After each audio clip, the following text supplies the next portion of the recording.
So Ryan Upchurch did claim that he had a meeting with James Clapper. That's true. And even one of his fans are like, when are you gonna drop the video that you were meeting with James Clapper in your house to shut the haters up? And he's like, I don't need to. I know I'm telling the truth.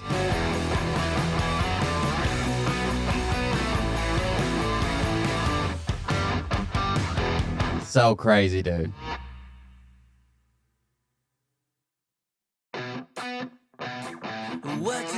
What you think about when you're born into a fire? Let them burn it out. Sell them to the richest buyer. They wanna let the world decay. They tell us lies and fade away, fade away. We feel betrayed.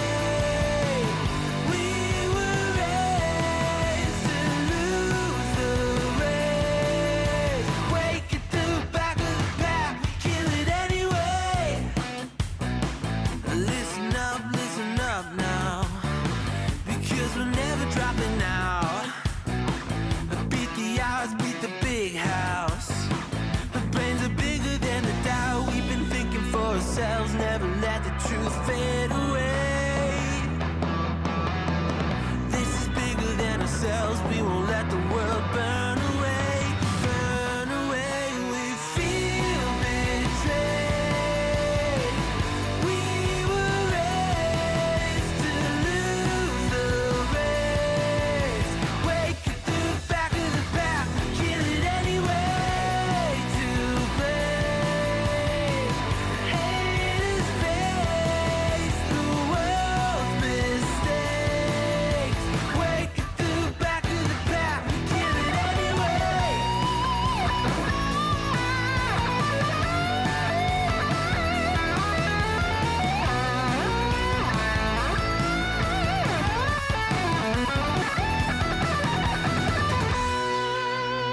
You guys see this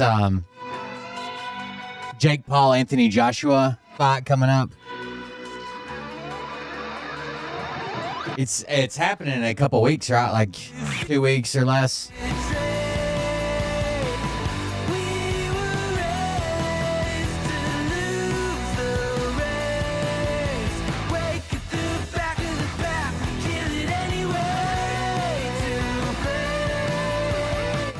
Hold on, if it's got a...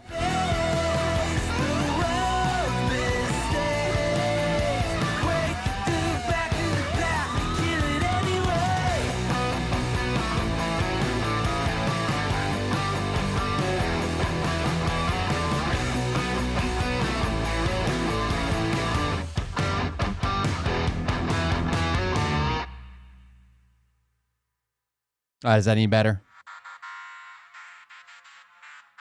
But I can tell you this about if this douchebag happens to see this particular show, you don't have the fork and balls to call out the people on this planet by name and tell them exactly who they are and tell them the rest of the world who they are. You don't have the fork and balls. You don't have the balls. Okay, Scott. Here we go, I think I started some shit. That should have fixed it. Let me stop the music. You know that stage is set. It does, my soundboard does something when I tripped a breaker yesterday. I think it was yesterday when I was in here 3D printing some stuff at the office, and it does something to the soundboard. I don't know. I have to reboot it. I just always forget. Anyways. Hey Daddies, it's me, the Linda Binda from TikTok. I wanted to make this video because I wanted to thank you for watching Cold Beer Confessionals with Will Bird. I think that's just incredible. I've watched a few episodes and I'm just like very intrigued. But you know what I'm most intrigued in is Big Daddy's meat stick. I heard that it's very thick, like a good old German sausage. You know, Linda and her coochie loves that. Oh, never mind. Let's not go there. Anyways, I hope you have a good show and enjoy it as you can. There's a lot of weird things that go on, especially when it comes from the realm of Linda Bindaland. So, enjoy the show. Thanks for watching. Peace out. Welcome everybody. I am Will Bird, and this is the Cold Beer Confessional. Thank you for joining us. Thank you for being here. I appreciate it. I wasn't live last night. I was wore out, dude. We had a volunteer day at the, that's the wrong page. We had a volunteer day at the campground to get some leaves up and tear some stuff down and just do a bunch of shit. And, it was just hard work, I guess, all day. I was pretty wore out, to be honest with you. So by the time that all happened, I was like, yeah, I don't feel like it. So I went home, went to bed early. But we did get a lot done. So one of the buildings we got kind of gutted. I got a bunch of leaves up. We got some grading work done, and it was all for free. It's called the Nolichucky Restoration Project. They came out and helped with everything, and did a really good job. So I was excited about that. Not bad. So I think they're going to come back at a different time, whatever. And I just kind of laid around and didn't do much today. Anyways, thank you guys for joining us. Thank you for being here. I'm back tonight. If you want to support the show, do that at the link that the mods always have. Anyways, there it is. You can support the show with any of those links that you want to use. Greatly appreciate it. Thank you for the donations that come in. Michael Roberts, the Q Idiot, did a couple donations on the last show, I think, or the show before last. Thank you for that. I know Bert's back. He's looking for money. You guys got to keep supporting Bert. He got a brand new fucking apartment, and he needs your finances to keep it. All right. I just saw this video while I was getting ready, so let's check it out. Kash Patel phone call, screaming phone call. Apparently, he's yelling at FBI agents because they don't want to be designated drivers for his girlfriend's friends now. So we'll see.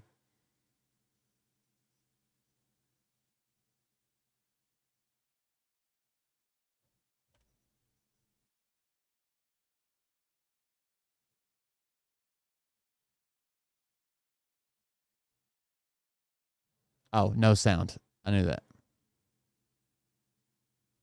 Kash Patel continues to have headline after headline about his leadership being really bad. And the things he's getting obsessed with are a waste of time, are bizarre. This might be the most bizarre one. So we had all the stories about he's flying on the jet, government funded, taxpayer funded to go hang out with his girlfriend. And then his girlfriend suing right-wing influencers for saying that she's a spy, she's honeypotting him. And then he's pushing people out of the bureau because of retribution and they're not loyal enough and blah, blah, blah. But now you have him clashing with security.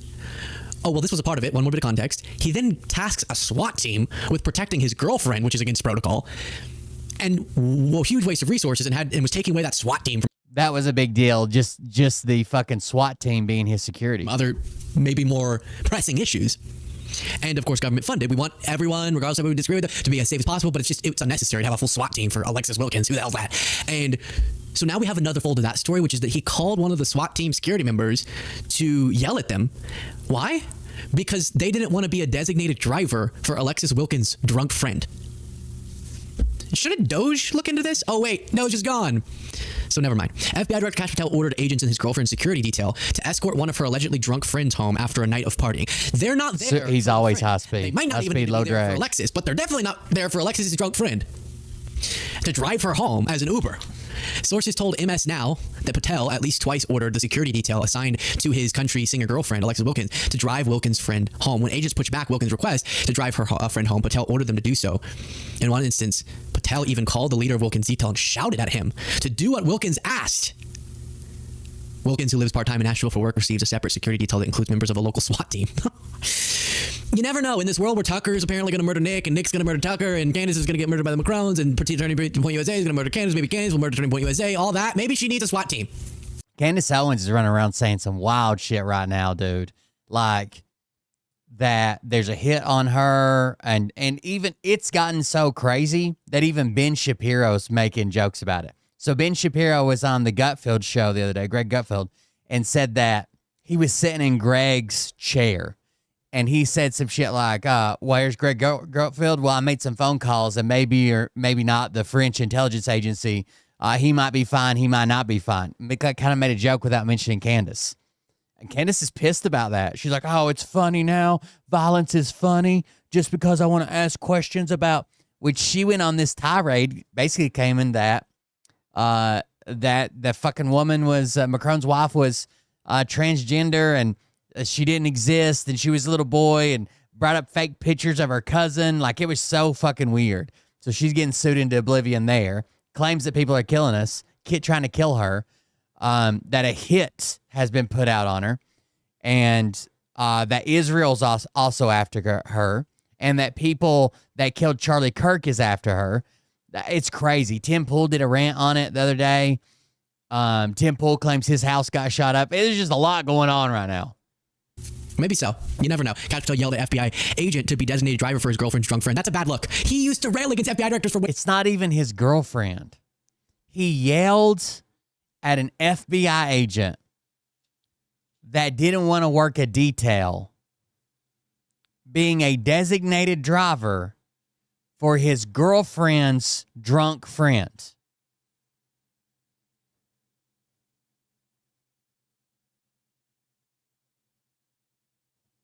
Could you imagine?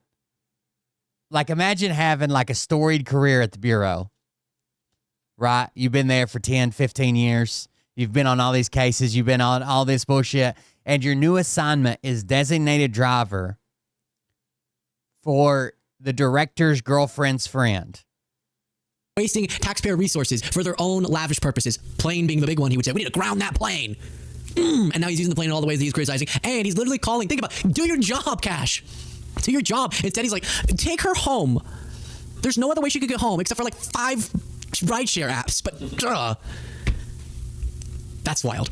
Now, speaking of the FBI, I've never seen, like, I know people like to make fun and talk shit and do things about presidential appointments all the time.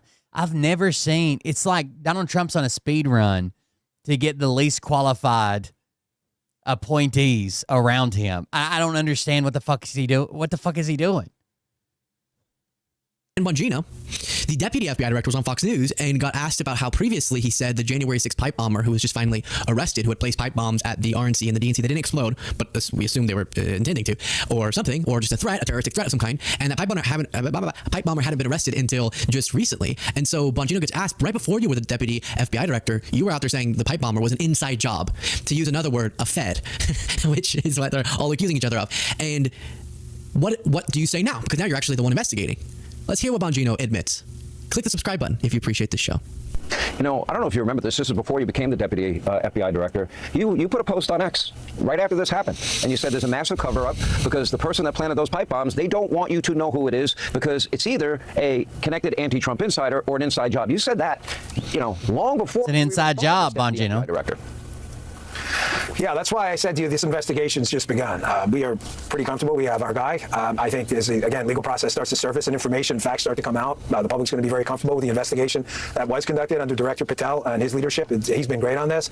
But I don't want to, you know, listen, I was paid in the past, Sean, for my opinions. That's clear. And one day I'll be back in that space. But that's not what I'm paid for now. I'm paid to be your deputy director. And we base investigations on facts. And, you know, it was interesting. I know what he was trying to say. I do. I get what he meant and what technically his words meant.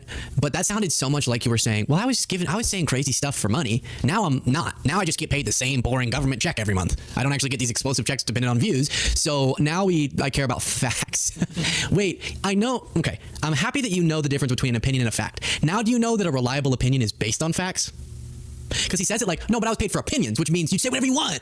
Now we care about facts. Like, no, actually, I give my opinion on the show, but it's supposed to be built on a foundation of factual information, not just saying. MAGA, so the anti-Jew MAGAs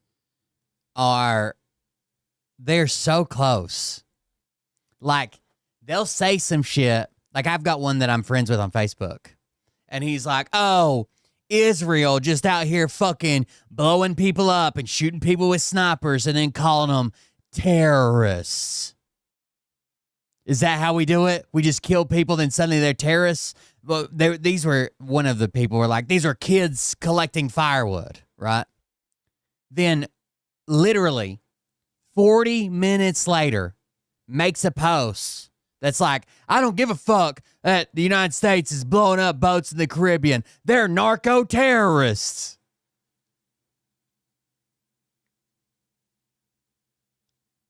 Like, you don't, like, you're very upset that Israel's killing people and then saying, shut up about it, they're terrorists. But then when we kill people, especially secondary strikes, and, you know, it's been debunked that the people on the boats were trying to call in for help, call a second boat. The story was originally that they were trying to call a second boat and recover the drugs and continue their mission to bring the fentanyl they didn't have to the United States, which wasn't where they were going. The boat wasn't even coming to the U.S. Did you guys see that? The boat was not even headed to the U.S. They knew that. They knew that. The worst part is the people on the boat didn't think they got, like, struck by God or think that boat, like, they knew they were struck by the air from the U.S. because more than or from somebody in the air, right? Probably the U.S. The survivors clinging to the wreckage were waving shit in the air trying to get rescued by whatever, you know, they had to know that there was something in the air, right? If they saw the drone, they didn't see the drone, maybe they thought there was a plane or a helicopter or something. They were waving for help.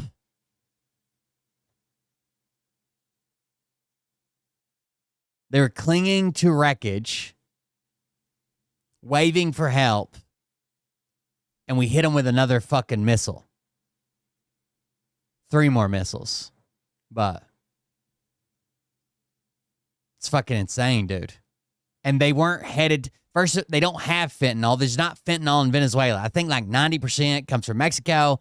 Like 5% comes from some other fucking China and India. Like Venezuela is 0%.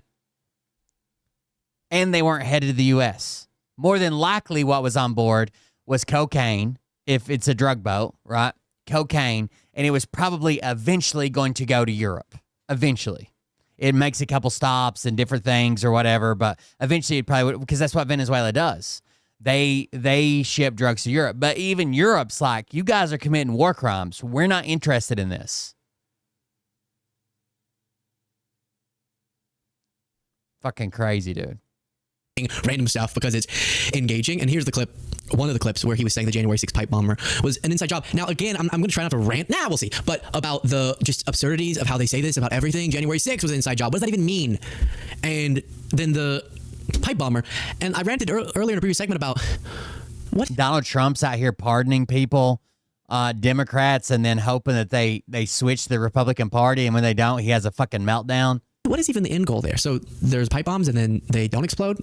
Or they're there in case they need to, so that the FBI, I guess, under Trump, is ready to cause chaos. And when they say inside job, it's to make it not Trump supporters' fault.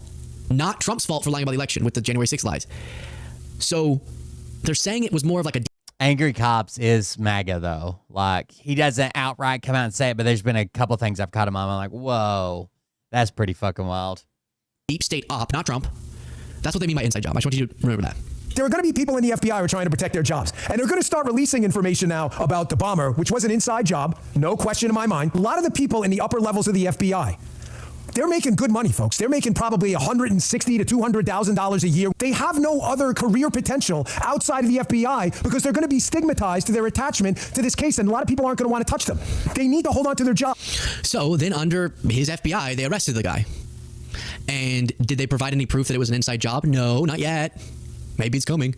But do you know what they did get in his interview whenever they arrested him? He believed the election was stolen. And who told him that? There's who's being alleged. False people have been accused before, so be careful. I think he might have... I don't know. This is who's being alleged to be the guy. During interviews with the FBI, the suspect arrested in the pipe bomb probe told investigators that he believed the 2020 election was stolen, which provides a possible motive. Maybe he was like all those people who stormed the Capitol.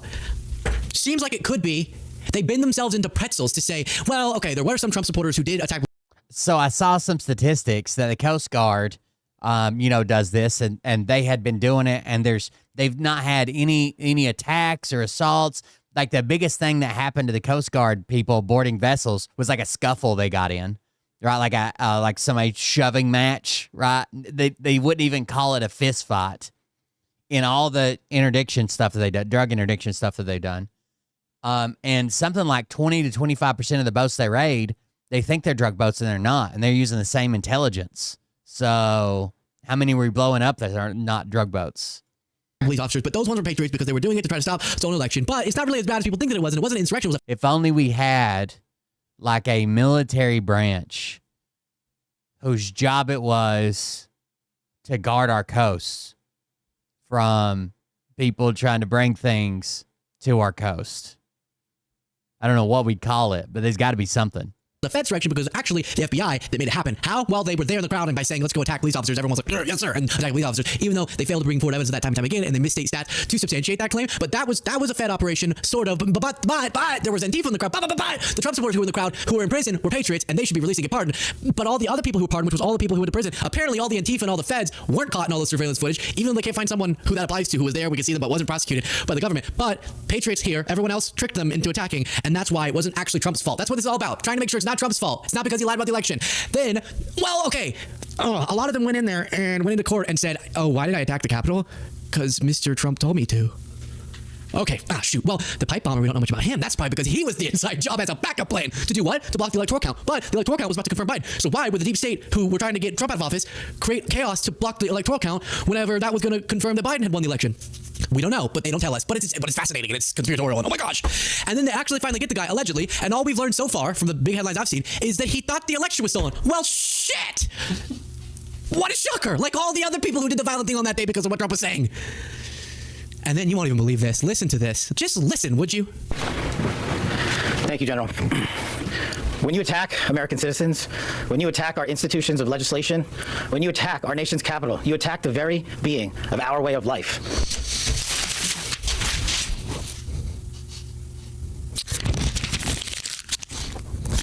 Y'all pardoned the January 6ers. Did you just hear what he said? He said, when you attack the Capitol, you attack our way of life. But January 6th, those are good, honest patriots. Y'all pardoned. Did I do anything? Did I break anything? Y'all pardoned. Your boss pardoned people who attacked the Capitol. So what does that mean, Dash? One more time, listen to this. You attack the very being of our way of life. Attack our nation's capital. You attack the very being of our way of life. They pardoned them. They pardoned them. And then I saw someone say, So a lot of former military people are going off what we did in Iraq and Afghanistan, where we would have fucking air support and it would go and hit people, and then when they try to flee, they'd hit them a fucking again. That's different, right? One, you're not out in the middle of the ocean. Second, they're falling back to other positions. Third, they will engage 100% if they can.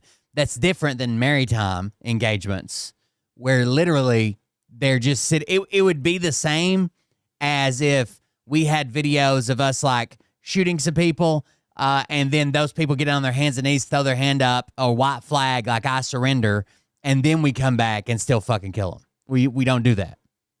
But that's how you would equate that. Not like, oh, well, this Apache came by on a strafe run, and then the second Apache followed up and people were running away. Yeah, that's part of war. Hey, if this guy ends up being like a liberal, I don't know why, but okay, then they'll get the death penalty. A liberal that believes the 2020 election was stolen. Got it. If they end up being MAGA, they'll get pardoned. Same act. But they're obsessed with it. Even after the arrest, you have Tim Pool saying. Fox News says, the lingering mystery led a faction of President Donald Trump's base to raise concerns at the timing of the pipe bomb incident and security failures surrounding it. Some elevated theories the Biden admin. So it does seem like they were always going to catch this pipe bomber. There's just so much data to go through. But I even saw some documents that credited the Biden administration's FBI and all the forensic intelligence they had collected, the millions and millions and millions of records of like purchases and this and cell phone records and tags and facial recognition scans, all that shit. It was just going to take forever to go through it all. Was not forthright to the public about the facts of the case. FBI Deputy Director Dan Bongino had suggested the planning of the bombs was an inside job prior to joining the Bureau. In May, he told Fox News authorities were closing in on the suspects. I'm going to go ahead and add, I do believe it's an inside job. How? This image right here, some people have pointed out, looks like a training device that is typically used by law enforcement.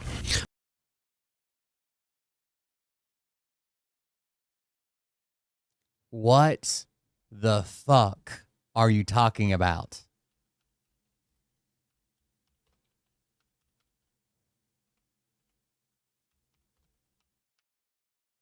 Are you trying to say that a fake pipe bomb that is used to train law enforcement to see what a real pipe bomb looks like that real pipe bomb?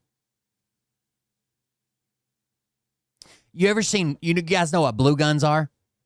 So sometimes during training with firearms, we use something called blue guns, and they look just like a gun, but they're plastic. But they have every feature on a gun. Safety's in the right spot, trigger, slide, sights, everything. But it's blue. It's bright blue plastic. That's like saying, I don't know if that is a real gun because it looks like one of those blue guns that they use for training. Yeah, that's what it's supposed to look like.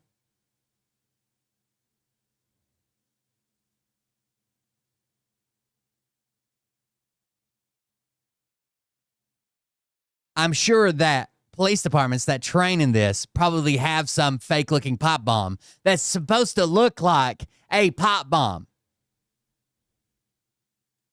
Well, if it looks like that, well, then just perfect. It's an inside job. You convinced me.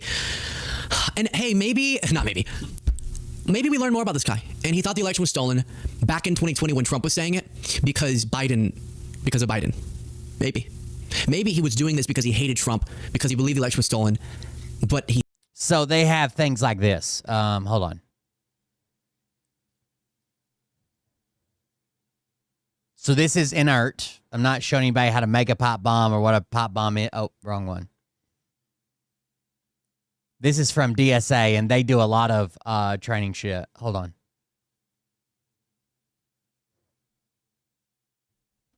Inert metal pipe IED large. We used to use these in the military as well. They'd have shit like this hidden around, and while we were doing other missions or whatever, we were supposed to be able to recognize it and say, oh, we found munitions or a pipe bomb or whatever. Right.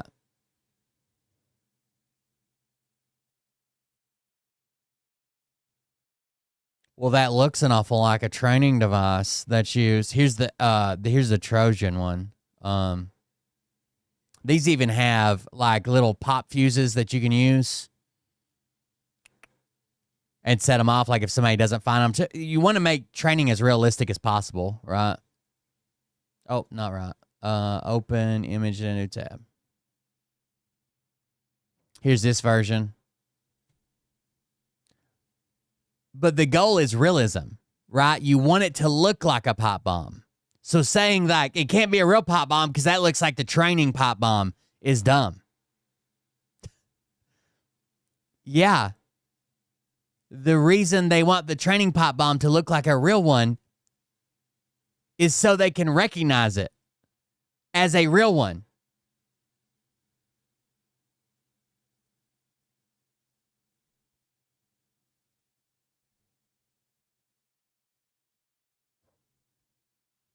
I'll never understand these people, dude.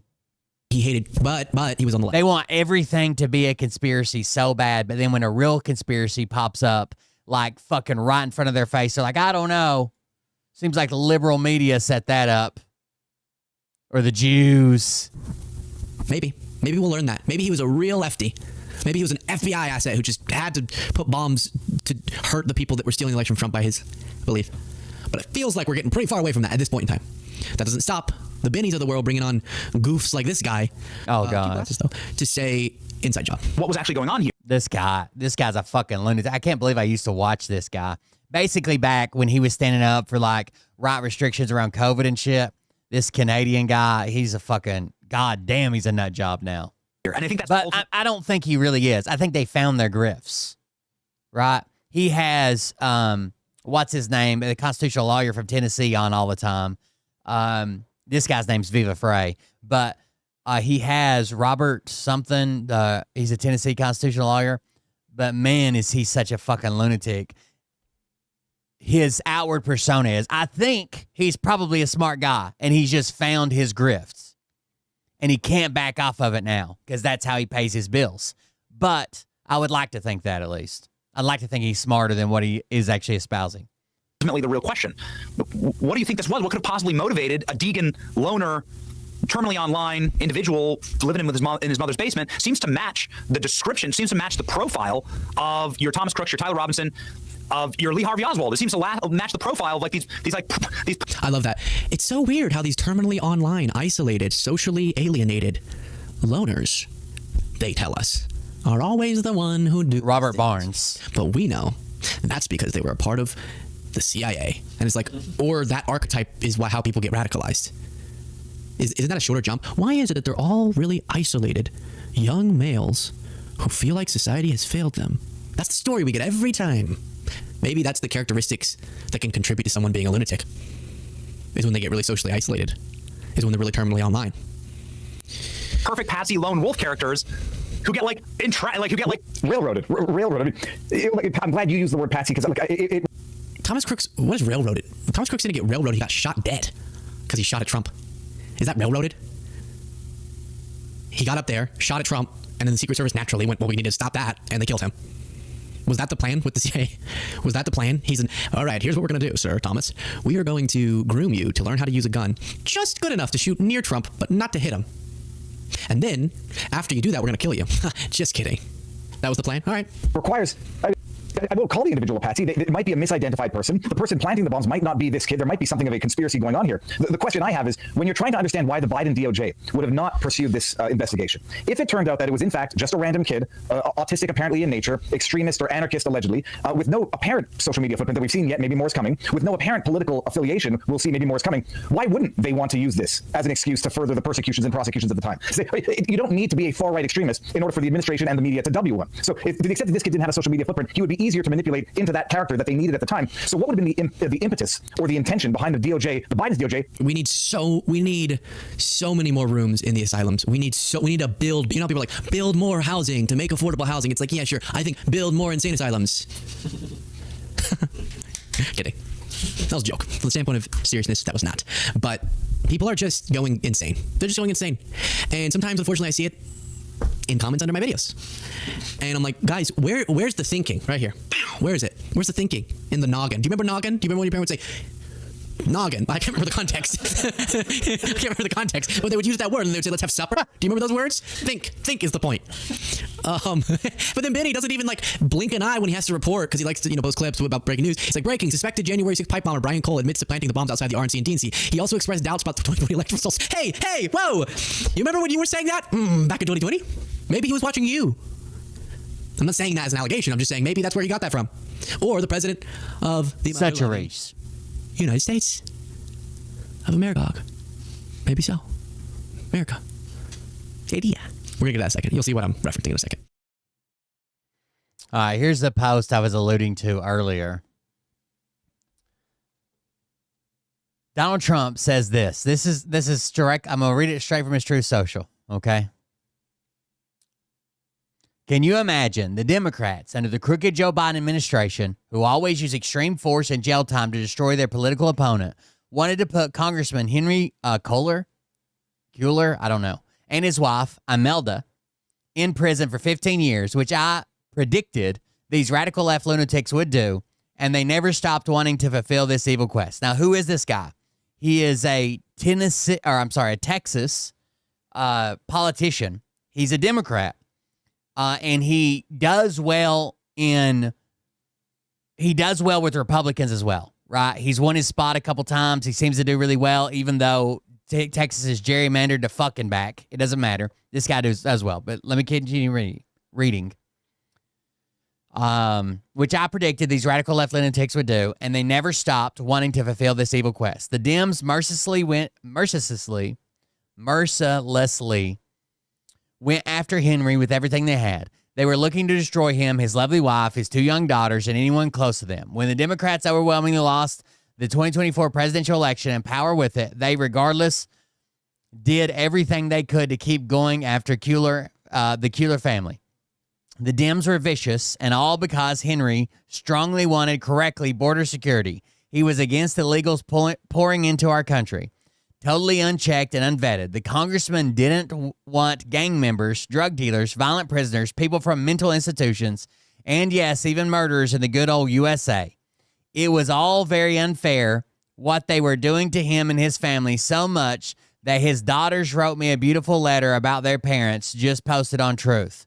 After reading, I decided, in the interest of justice and based on the daughters' loving request, that I would give Henry and Imelda a full and complete pardon. I never spoke to the congressman, his wife, or his daughters, but felt very good about fighting for a family that was tormented by very sick and deranged people. They were treated so badly, I signed the papers and said to the people in the Oval Office that I just did a very good, perhaps life-saving thing.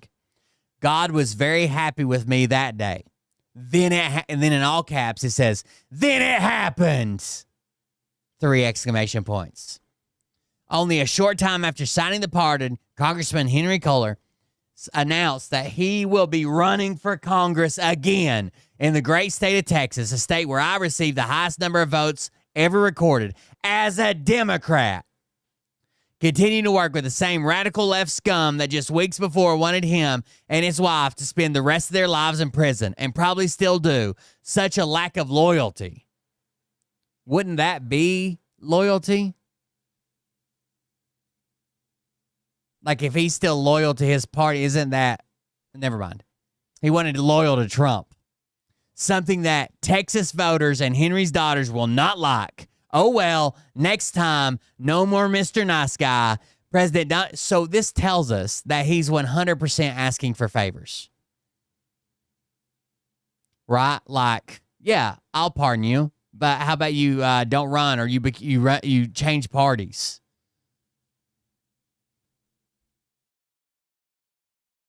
Also, apparently, if you stroke his ego enough, you can get a pardon. First, we want to thank you for your service to our nation and your leadership you continue to provide to millions of this is the letter. Millions of Americans. We understand that your responsibilities to your office are immense, and we are deeply grateful for the time and compassion you extend to our families like ours who are seeking mercy and understanding. We write to you simply as 2 daughters, 2 women who love their parents more than words can express, and who have spent countless nights praying for strength, hope, and understanding. This has been the hardest chapter of our lives. There have been sleepless nights, anxious mornings, and quiet moments when the weight of it all feels overwhelming. We watched our parents, Henry and Imelda Cuellar, Two of the kindest, most selfless people we know, who have given everything to others, endure something so heavy in public, carrying a burden that no good-hearted person should ever have to bear. Through it all, our parents have remained faithful and resilient. Our father has spent his life serving others, helping veterans find resources, securing funding for small businesses, strengthening support for Border Patrol and law enforcement, and backing the U.S. oil and gas industry to promote America's energy independence and protect American jobs. Our mother has always been the heart and soul of our family, caring for others before herself, volunteering at church, and reminding us to pray even when we feel overwhelmed. We have seen her not only care for us, but also her elderly parents, now deceased, who lived to be 98 and 101 years old. Every day she made sure they were comfortable and surrounded by love. She was their caretaker with patience and compassion until their final days, never once asking for anything in return. The same gentleness and devotion she gave to them, she has always given to everyone around her. Even now, during the challenging period, she continues to show strength through kindness and grace, offering comfort when she's the one who needs it most. Her steady faith has kept us all together. Our father sought legal and ethical guidance long before any accusations was made. He obtained a written legal opinion and 2 separate House Ethics Committee opinions confirming that his actions were lawful and consistent with his duties as a member of Congress. He trusted those opinions entirely because he has always believed in doing what is right. Our father and mother are honest individuals raised by hardworking parents who taught them that integrity matters above all. This ordeal has taken deep emotional and financial toll on all of us. It has tested our faith in ways that we never expected, but it has not broken it. We still believe in justice. We still believe in America, a country built on truth, fairness, and compassion, even during the hardest of times. This experience has shown us how easily good people and good intentions can be misunderstood and how deeply that can affect a family. Still, we hold on to our faith and keep praying that the justice system we were taught to respect will reflect the same fairness and humanity. We also believe that our father's independence and honesty may have contributed to how this case began. He has never been afraid to speak his mind, especially when it comes to protecting the people of South Texas and securing the border from the policies of the previous administration. President Trump, you once publicly said that you believe the indictment was wrong, and later at a White House picnic, you told me personally, as you pointed to my father, that he was a good man. Those words meant more than you could have ever known. Those words meant, more than you can imagine. I still hold on to them because they remind us that good people recognize good character even in difficult times. Oh, the dick sucking, dude. When you and your family faced your own challenges, we understood that pain in a very human way. We watched from afar through the eyes of our daughters who knew what it felt like to see your parents under fire. We prayed for you and your family for strength, for your peace, and your faith to stay strong, because we know that behind the headlines there are real people who hurt, who love, who still hope for better days. That's what unites us as families and as Americans. The shared belief that no matter how dark things seem, faith and compassion can still light the way forward. Our parents are good, decent people who have spent their lives giving more than they've taken. They have loved this country deeply, served their neighbors without hesitation, and raised us to believe that kindness, faith, and hard work are the true measures of a meaningful life. Now, in the later years of their lives, all we want as their daughters is time to be with them. We share laughter and family dinners, and to see them live without the weight of worry. We hope that you can one day retire peacefully and focus on family, faith, and the simple joys that you have earned throughout a lifetime of service. A lifetime of service. All we want now is for our family to heal, to breathe freely again, and to see our parents' good names restored. With all our hearts, we humbly ask you that you show mercy and compassion to our parents, either by dismissing this case or granting full and unconditional pardon. We speak not only as the children, but also as Americans who believe in the goodness of this country and in your ability to see the human side of every story.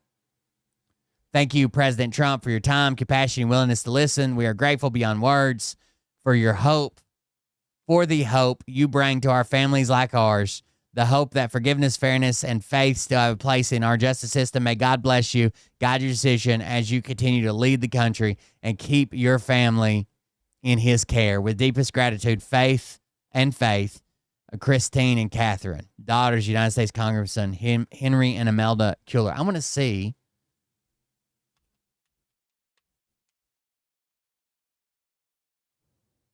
what his indictment was for.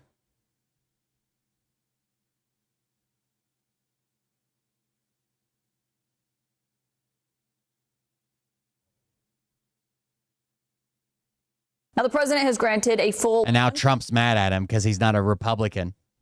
Trump supporting Republican now. conditional pardon to Congressman Henry Cuellar of Texas. Cuellar? The president says he I never got that. targeted by the Biden administration's weaponized justice system in an attempt to take out a fellow Democrat. The Justice Department had charged Cuellar and his wife with bribery and acting as a foreign agent last year. The Democrat. God damn. Congressman allegedly accepted approximately $600,000 from Azerbaijan's state-owned oil company and a Mexican bank in exchange for official acts as a member of Congress. Yeah, he's a good, honest, hardworking man. I've been accused of accepting $600,000 worth of bribes from entities in Azerbaijan and Mexico. Same people will also say in the same breath that the Republicans call out their own, but the Democrats never do. Looks like this motherfucker was taken down pretty quickly, huh? And the Justice Department alleged those bribes were in exchange for political favors. Congressman Cuellar has denied that he did anything wrong. And tonight he is my source in his first CNN interview since receiving that pardon. And thank you so much, sir, for being here. I think one question people have is they see President Trump, a Republican, has pardoned a House Democrat. Do you know why President Trump pardoned you? Well, first of all, I want to thank the president for pardoning my wife and I, because I really feel that this was a weaponization. And I'll talk about that, but I am certainly grateful to the president, but I'm also very grateful to God because he stood with us during a very difficult time. And I don't wish this situation on anybody. Do you know why, though, the president chose to pardon you? Obviously, it's not typical that, a president would pardon someone from a different party. Usually they do ones from their own party. Well, again, the president did that. I trust his judgment definitely on this pardon. And I thank the president for doing that because, again, I will say it again. There was weaponization. According to the court documents, beginning in at least December of 2014 and continuing through at least November of 2021, for 7 years, Congressman and his wife allegedly accepted $600,000 in bribes from two foreign entities, an oil and gas company wholly owned and controlled by the government of Azerbaijan, and a bank headquartered in Mexico City. The bribe payments were allegedly laundered pursuant to sham consulting contracts through a series of front companies and middlemen into shell companies owned by his wife, who performed little to no legitimate work under the contracts. In exchange for the bribes paid by the oil and gas company, the congressman allegedly agreed to use his office to influence U.S. foreign policy in favor of the companies. In exchange for the bribes paid by the Mexican bank, Congressman allegedly agreed to influence legislative activities and to advise and pressure high-ranking U.S. executive branch officials regarding measures beneficial to the Mexican bank. The congressman and his wife are each charged with the following offenses. If convicted, face maximum penalties as indicated: 2 counts of conspiracy to commit bribery of a federal official and to have a public official act as an agent of a foreign principal required to register under the FARA. 5 years imprisonment on each count. 2 counts of bribery of federal official, 15 years each count. 2 counts of conspiracy to commit honest services wire fraud, 20 years imprisonment for each count. 2 counts of violating the ban on public officials acting as agents of a foreign principal required to register under FARA, 2 years imprisonment on each account. 1 count of conspiracy to commit money laundering, 20 years imprisonment, and 5 counts of money laundering, 20 years imprisonment. So basically, this foreign government and a Mexican bank were both paying him for him to use his influence through shell companies that his wife owned. Like, I don't think this is an honest mistake.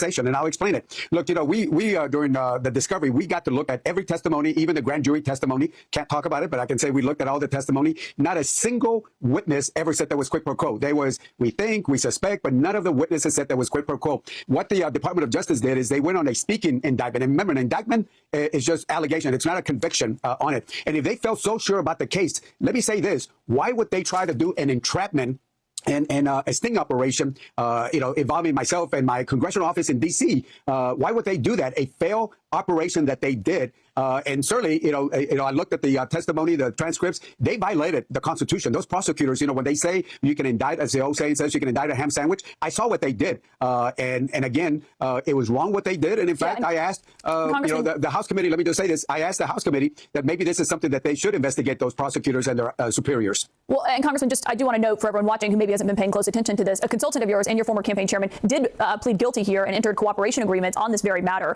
When you say that there was no evidence. Ooh. So a consultant of yours cooperated against you and said, yeah, he did it.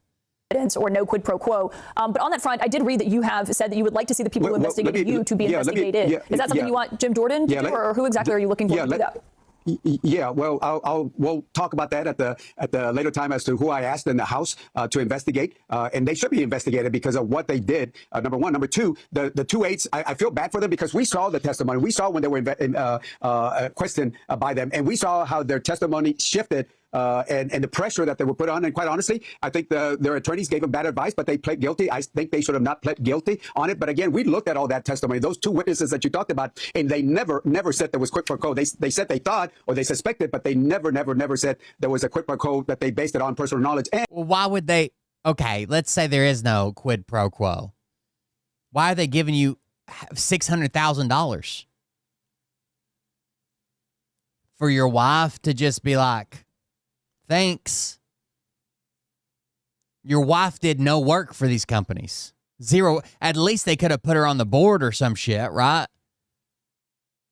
Where she could run their goddamn Facebook page. And if the department felt so sure, why would they then try to boost their case by doing a sting operation, a failed entrapment that they did? But this, I should note, this Justice Department also was going to continue this case. They removed some of the charges that were initially made against you when President Biden was in office. But initially over the summer, this Trump Justice Department visited this case and was going to continue pursuing it. And you said you believe that the Justice Department is weaponized against you. Do you believe that the Trump Justice Department was also weaponized against you? No. This was... Oh, so when they wanted to continue the case, no, that wasn't weaponization. A case that got started under the Biden administration. I try to work with the Biden administration on border security. And Kayla, let me say this. I tried really hard to work with them because I live at the border. I understand the border. I don't just come visit the border once in a while. And what they were doing, the open borders, was wrong. And I spoke against it when I saw that they had a mindset of having open borders. I spoke on it. In fact, I looked at how many times I spoke against the Biden administration on open borders, and not counting the local media, it was over 150 times national TV, probably on CNN more than once. Yeah, and I know that you've accused them of prosecuting let me just finish. Let me just finish. And again, I looking at the evidence, I feel that it was weaponization on it. Right, but they also prosecuted other Democrats. I mean, they prosecuted the president's son. They prosecuted. By the way, their 2 daughters were also owners of this shell company. Eric Adams. They prosecuted Bob Menendez. You weren't the only Democrat who was singled out and prosecuted. And you're right, an indictment is simply an allegation. But I want to ask you about this pardon, though, because you said you were completely surprised when the pardon came down from President Trump. He did include a letter from your 2 daughters in November who basically appealed to the president by saying when he went through prosecution and he was facing his challenges, they understood that pain in a very human way. Did you know that your daughters were lobbying the president and asking for him to take this action and take this step? Come on, Kayla, without due respect, look, don't call it lobbying by my daughters. Please use another word. That's what it is. I mean, you can say like they have a right to do it because they're family, but it's lobbying him, right? You're trying to convince him. Please, look, I know my daughters. They love. Look, can I finish, please? And look, if you get to ask a question. God damn, that's annoying as fuck, dude.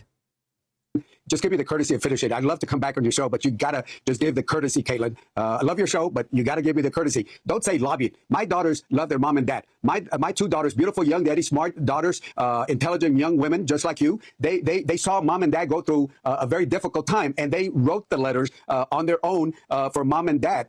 So I know they wrote the letters. I know that. But, when I found out, I was surprised. I was walking from one meeting to another meeting, and a reporter asked me what I thought about the pardon. I thought they were talking about the...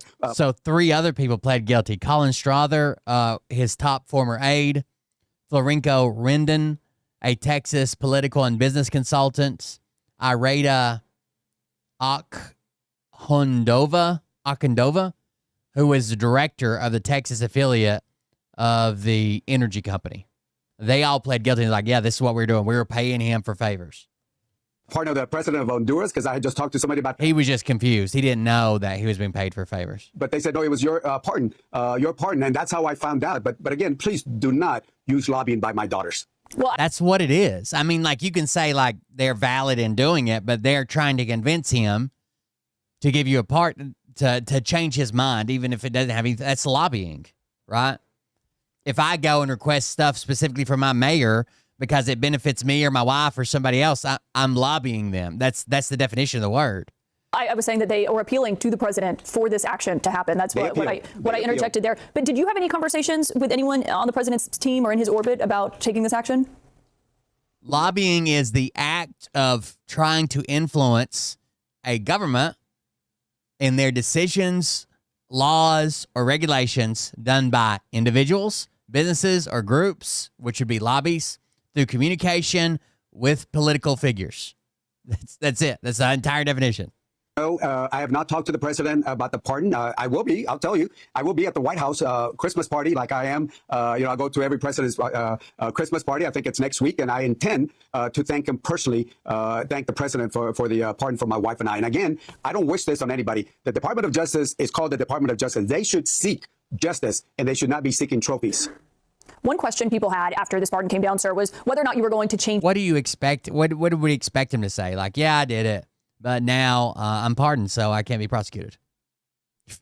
Parties, if you were going to become a Republican. You told reporters that yesterday that your answer is no, that you're staying a Democrat. Is that right? That is correct. Look, I'm a Democrat. I'm a conservative Democrat. The lefties have spent millions of dollars against me because they think I should be purified and look like them. Without due respect, I represent my district. I follow the words of President LBJ when he said many years ago, I'm an American, I'm a Texan, and I'm a Democrat, in that order. And I think I don't care if you're a Democrat or Republican. If you go represent your party, Democrat or Republican, you're doing a disservice to your community. You should go represent your community. Yes, I'm a Democrat, bipartisan. Look forward to any way I can work with the president. I want every president, President Trump, or whoever the president might be. I want the president to succeed, because if the president succeeds, the country succeeds. Can I ask you, given Democrats want to retake the House majority next fall, do you believe that if Democrats are able and they're successful in doing so, that you'll be able to conduct rigorous oversight of the president if he's the one who granted you this pardon? That is kind of wild, either side, to still be in office. Like, let's say he's still in office. Like, how is he going to put that aside that the president just saved him maybe, a 20-year sentence for something other people are already sitting in fucking prison for, right? They didn't get pardoned. Their shit didn't get thrown out. They didn't get released. Of course. Look, I sit on appropriations, and I think one of the most important things that we do, I'm a senior member of the House Appropriations, is to provide oversight, definitely provide oversight. And in fact, I've talked to some. I think if you're a current politician or somebody who receives a pardon, you ought to be banned. The problem is people would weaponize that, right? Trump would just pardon AOC, and then AOC's just fucking out of there. But something's got to be. That's so weird. Some of the administration about some of the things, for example, on. It's even worse than like the DOJ just dropping charges, right? Like, let's say the DOJ comes out and says, oh, well, we didn't find enough evidence, so we're like, this is already indicted, is already in court, and Trump's like, I don't care if he did it or not. He's innocent now. Immigration, do I feel that we ought to deport criminals? Absolutely. Do we feel that we ought to deport people that are national interests? Absolutely. Do we think that we ought to deport people that have final deportations? Yes. But if you are somebody that doesn't have a criminal record or working, and those ICE rates when they go after, people. I guess you don't see eye to eye with any of the Republicans then. Criminal record. Fucking retard. People that are trying to provide food on the table, but they also help the local economies. So yes, the question is, I want to work with the president. I want to work with the administration. And if I think that they should adjust policy, certainly I'll speak up. Congressman Henry Cuellar, thank you for joining us tonight. By the way, I know I mentioned Israel earlier. I got a horrible video that's been making the rounds. I meant to bring it up a few weeks back when we were talking about some of this. This is I don't know how anybody can fucking defend Israel anymore. This is insane. This is execution. I mean, it's not much better than us right now and shipwreck survivors. But check this out. I'm sure you guys saw it or whatever, but if you haven't, here it is. I'll give you a play-by-play of it. It's fucking insane, dude. I don't care what they did. I don't care if they had them on camera 5 minutes ago throwing grenades at orphans or something. This is wild. Okay, so the first thing we see is this big garage door. And there's a armored excavator, the construction equipment. It's just like a big claw. There's an armored excavator that's going to break the door. Okay, and we got IDF forces right here on both sides. See the excavator in chat. You can just see its claw here, and then you see the arm, and the excavator operator's right there.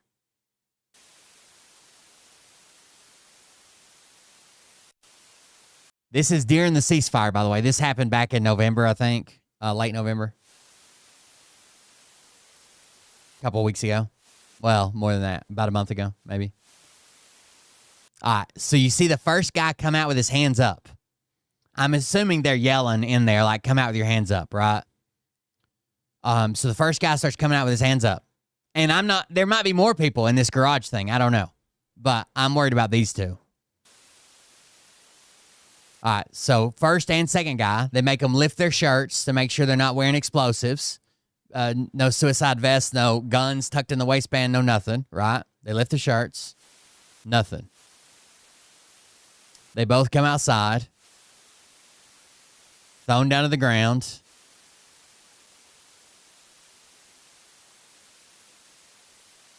Kicked for good measure. Like, if that was the worst thing there, yeah, we probably got an issue with this soldier, but goddamn. But kicked for good measure, right? Other guy told to get down. Kicked for good measure. It gets so much worse. So much fucking worse. So now I don't know what they're doing. Typically, what would happen here is somebody would cover you. You'd sling your weapon to the back. We kind of pat them down. Get them in flex cuffs, pat them down, get them whatever, get them stood up, give them a full pat down. But now they're getting back up at the direction of these soldiers. They're getting back up, slaps him on the head. He's holding his ribs where he was kicked. They're sending him back inside.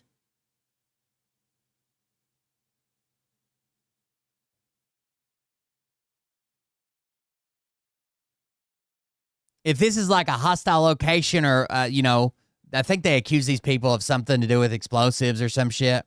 Why would they send them back inside? Watch, you'll see. That was a gunshot. The video just froze at a gunshot. These two guys surrendered. They brought him out, talked to him, kicked him. Made him stand back up. Walk halfway back in through the door. And shot him.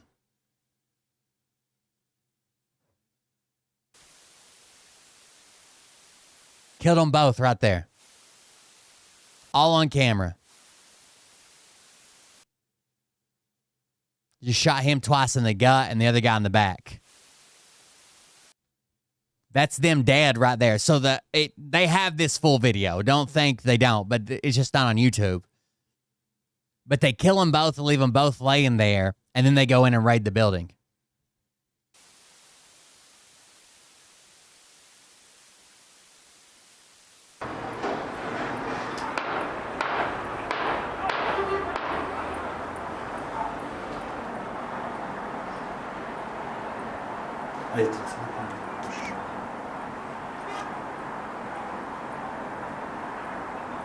They've surrendered. Like, I don't even.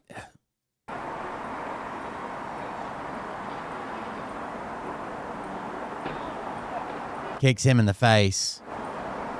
Tells him to stand back up.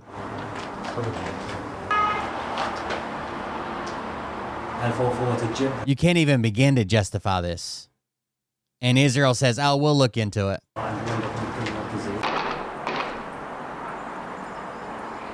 That's their gunshots right there that you keep hearing. That's them killing him.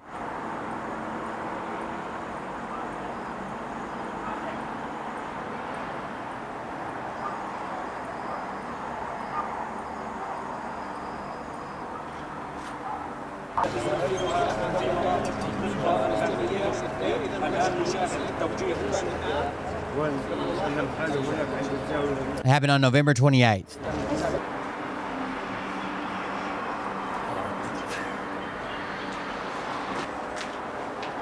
The IDF stated that they were wanted militants who had previously thrown explosives and opened fire at troops. They acknowledged that fire was directed towards the suspects after they exited the building and stated the incident was under review.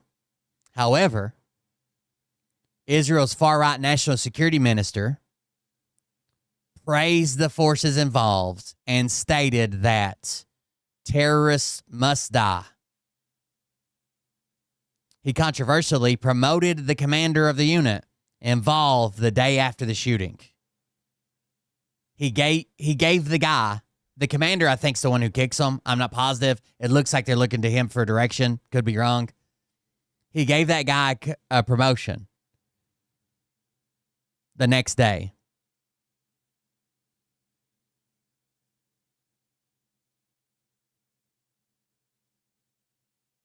And Israel's internal investigations never do anything. Ever. How fucked up is that? I know the recent one is I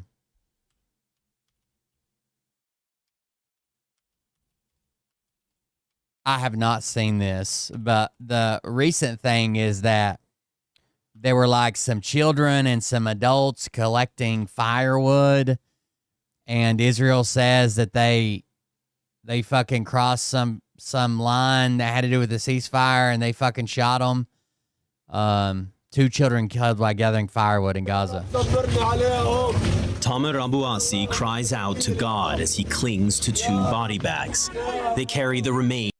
That's the picture I keep seeing right there. Of his sons, Jama and Fadi. Like, I don't know. Look how little they are. Like, when I was in Iraq, I saw like 10, 12, 13-year-olds carrying around AKs, or a lot of times they'd use even younger kids to like distract, to like get our attention because they wanted water or food or candy or whatever while they attacked us and shit. But goddamn. Were just 10 and 8 years old. They were killed in an Israeli drone strike this weekend. Their wheelchair-bound father says they had gone out to gather firewood. Not long after, I saw people suddenly running, and after a short while, they told me the little children had been targeted, he said, that the Israelis had struck right where they were. The boys were rushed to the hospital, where Tamer learned that the children who had been killed were his sons. I looked at my son Juju, and there was almost nothing left of him. His head was gone, only the skin was there. May God have mercy. And you know, they got his drone attack. They got all the footage of it. On his soul. Juma and Fadi are among more than 350 Palestinians who have been killed by the Israeli military since the start of the ceasefire. What a ceasefire it is. According to the Palestinian Health Ministry, which says more than 70,000 people have now been killed since the war began in 2023. The Israeli military said it killed 2, quote, suspects after they crossed the yellow line, which marks the beginning of Israel. So it was just them 2. It was just the 2 kids. Israeli-controlled territory in Gaza, claiming they posed a threat to Israeli forces. While Israel has deployed some yellow concrete blocks to mark that line, it remains invisible in many parts of Gaza. I wouldn't expect Oliver, right? I wouldn't expect him to fucking know what, you know, an imaginary line, ceasefire line, and to be able to find it if I sent him out to play in the yard or pick up sticks. We visited an Israeli military position near that yellow line last month. We asked where exactly that yellow line is, and I was just told that it's slightly beyond some of those few remaining buildings that are still standing there, but it's almost impossible for us to distinguish exactly where that yellow line is, and we know that it's also the case for the Palestinians on the ground. A dangerously confusing reality that turned deadly for 2 boys now mourned by their families, and a mother who wishes she could turn back time. I told them to go collect firewood for their father so he could sell it and go to the... I mean, worst case, right? Run them off. Fire a warning shot. Kids aren't going to keep... 8 and 10-year-old is not going to keep coming after you if you fire a fucking shot in the air. You know what I mean? Like, they just want to kill Palestinians as some type of, we're getting even for, you know, whatever you did. The doctor, and then in the blink of an eye, she says, they were gone. Tamer Abuasi cries out. And the same people that the maggots that are bitching about this are also real big fans of the boat strikes, of course. Why not? Why not? Oh, I saw that. This was actually a really good clip.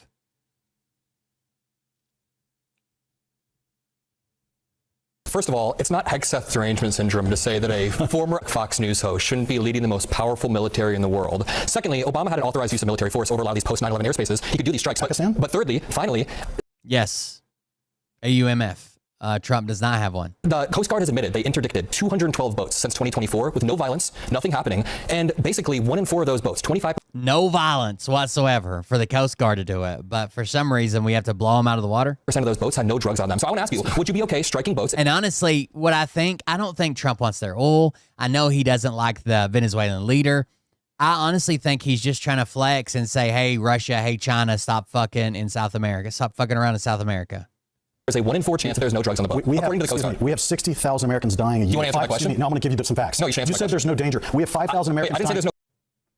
To the Coast Guard. You think the Coast Guard is addicted? We have 5,000 Americans dying a month. We killed 87 of them. You know what's interesting? This is if Donald Trump cared about you guys drugs, are off the rails. Why are you upset about it? I'm not upset. I'm upset. Is he trying to grow a Donald Trump haircut? Who is this guy? To care about drugs, yet he pardoned the former Honduran president. And I have to sit across from you that claims Trump is doing this to take care and save Americans. When I ask you a question, I want you to answer. If there's a 25%. Hey everybody, Adam Mockler here, and I am so intent on calling out this administration and the Republican Party's lies on TV. This is another high-stakes CNN debate that I did, and it gets heated at multiple times. So if you want to show support, make sure you drop a like. Make sure you subscribe to the feed, and we've got some more great content coming out soon. Thank you all. I think the two main cost problems for people are housing and healthcare. Okay. Those are the two main things. And then food. You could add food as the third. Food is for sure, yeah. So the food thing can be handled in certain ways. It's a lot easier to handle the food aspect than it is the housing and the healthcare. You've got to reduce regulations, and you've got to increase supply of housing. And you don't do that by having the government come and go, hey, here's $50,000 here and here and here and do it. You also don't do that by taking a lot of people out of the workforce who build houses. I agree that we need to increase the supply of housing, but everything else you listed, Trump is actively making worse. I mean, the ACA subsidies, they had a lot of chances to help people with healthcare. When it comes to food, beef is skyrocketing. Walking to the grocery store, everything is up, maybe save like eggs, but everything is up. Orange juice, I just read, was up 31%. And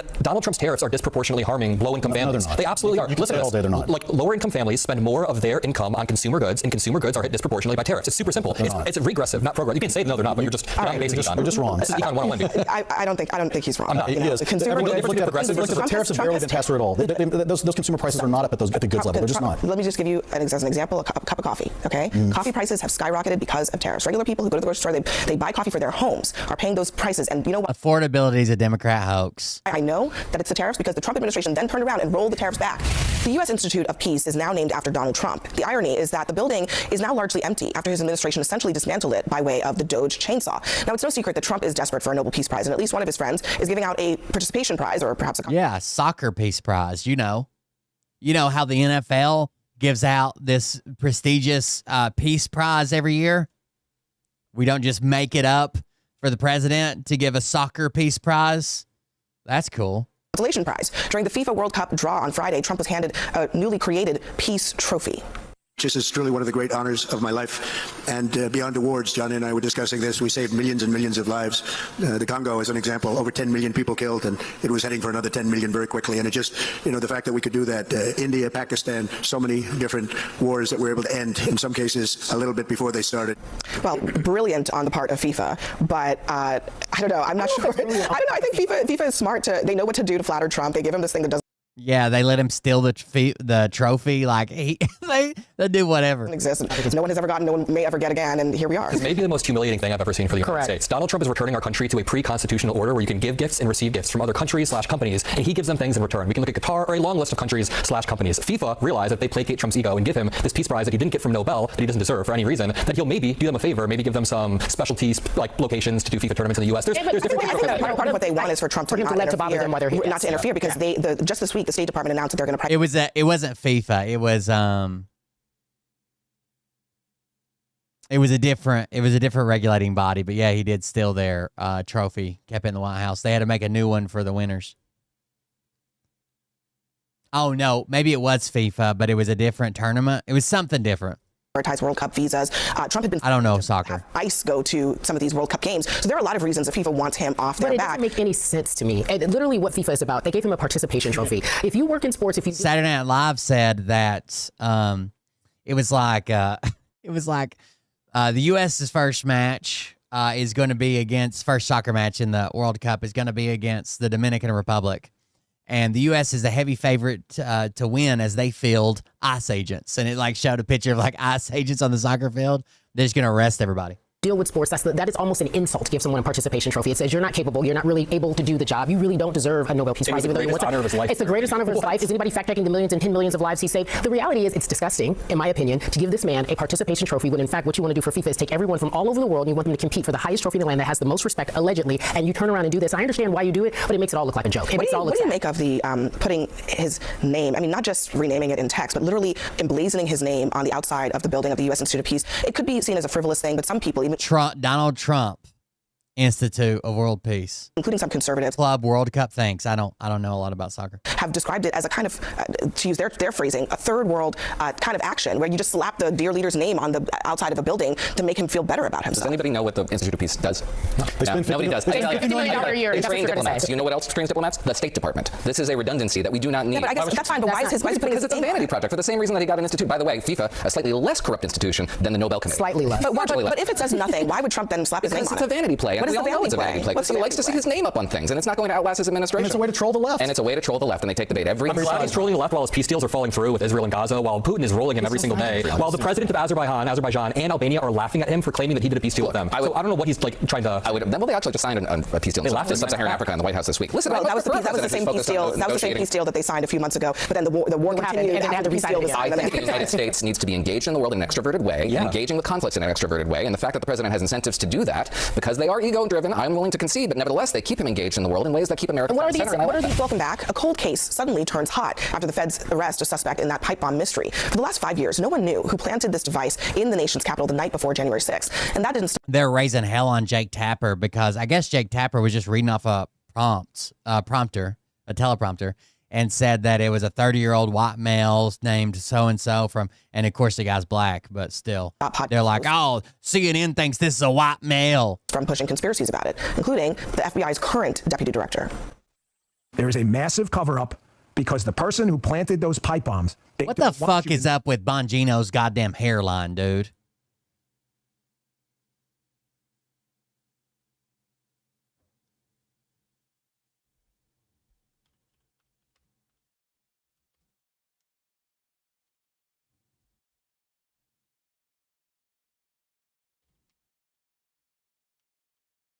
Like, I've never understood what the fuck is...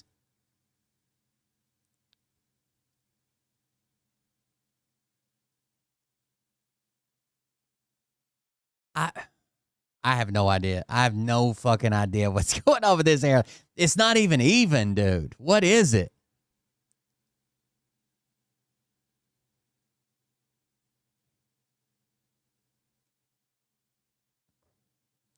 It's like a fucking 1-for-1 map of the goddamn East Greenland current in the Atlantic Ocean. Like, I don't know what the fuck is going on.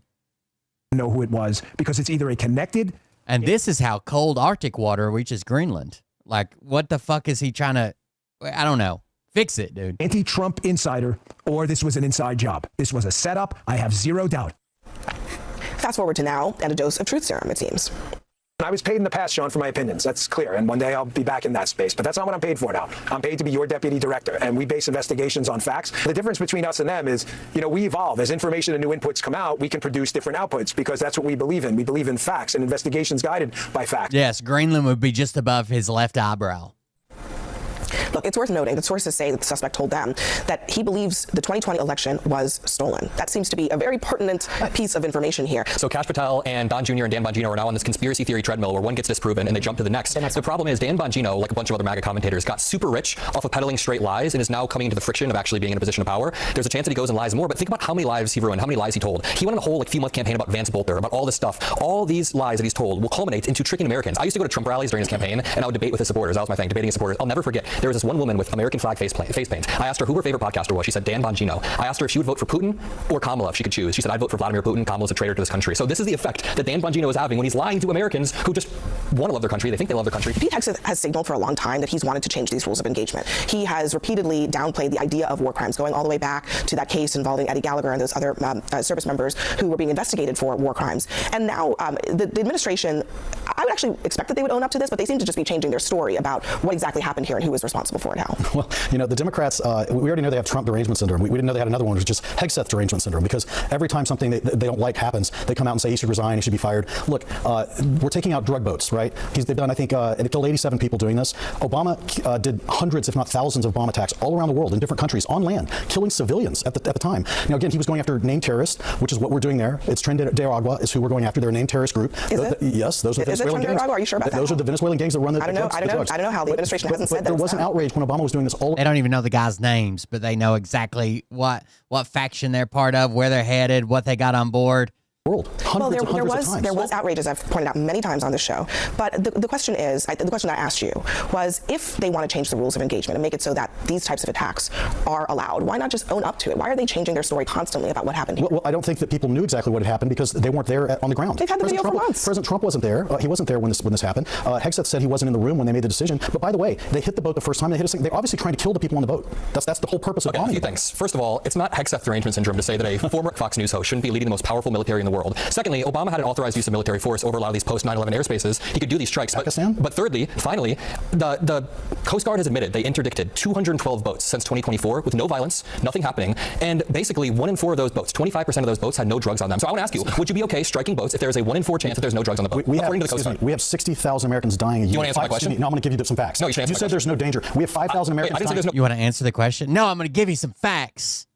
Sure. We have 5,000 Americans dying a month. We killed 87 of them. You know what's interesting? If Donald Trump cared about drugs, why are you upset about it? I'm not upset. I'm upset that Donald Trump claims to care about drugs, yet he pardoned the former Honduran president. And I have to sit across from you that claims Trump is doing this to take care and save Americans. When I ask you a question, I want you to answer. If there's a 25% chance that there's no drugs on one of these boats, are you okay with striking them? Who said there's a 25%? The Coast Guard. That's at our border. No, the Coast Guard. That's at our border. The Coast Guard. That's not off the border of Venezuela. That's not the border of Venezuela. We don't have the Coast Guard off the border of Venezuela. Rand Paul subpoenaed the Coast Guard because they operate in the ocean. They don't operate off the coast of Venezuela. They do operate. They operate in international waters, 100%. And we're not operating off the coast of Venezuela. We're waiting for international waters. In a space where these alleged drugs would be coming to the United States, which is actually not necessarily the case off the coast of Venezuela. We don't actually know whether this boat was coming to the United States. But let me get back to this idea of the idea of Pete Hegseth and his allergy to JAG officers. He wrote this in his book that this was an instance where he got a briefing from a JAG officer about rules of engagement. He said, after this briefing, I pulled my platoon together, huddling amid their confusion to tell them, I will not allow that nonsense to filter into your brains. Men, if you see an enemy who you believe is a threat, you engage and destroy the threat. That's a bullshit rule that's going to get people killed, and I will have your back just like our commanders. We are coming home. The enemy will not. There is a video. They've had it for 2 months. They could release it immediately, and they aren't doing that. I think that's extremely telling. Yeah, the video. I think they don't want to release it because they're waving for help. That they got to know there's not a good spin they can put on that, right? When you see people waving for help, that's just so fucking insane, dude. I don't. Needs to be released. We need full transparency. And I also want to build on to something. When Pete Hegseth says that the rules of engagement shouldn't really matter as much, that actually puts U.S. troops directly in danger. Senator Tom Tillis had a really good quote. He said, we have a lot of men and women who are at risk overseas and who will be over the next few years. When we lower the bar for the rule of engagement, because he's like a cowboy. Yeah, when we're putting them. So what happens when a country just like kind of arbitrarily kills some U.S. citizens and they use our defense, their defense? Exactly. Yeah, they use us as a pretext to do that. Exactly. There are a lot of places that export illegal narcotics. We could be going to war with a lot of places on the planet Earth if this wasn't a pretextual notion. And I would support what I believe is the text of what the administration is trying to do here, which is a regime change. Yeah, of course. This is a bad actor in the Western Hemisphere. He is the financial lifeline for Cuba, which has been a thorn in American sides all over the world for 70 years. It is the foothold in the Western Hemisphere for Russia and China. Hey everybody, we have more debate content coming out all throughout December, so make sure you're subscribed below. Thank you all for watching. Love you all.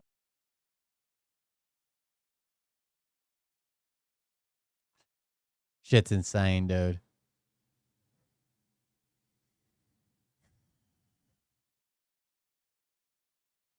So fucking cooked. I don't even know what to say.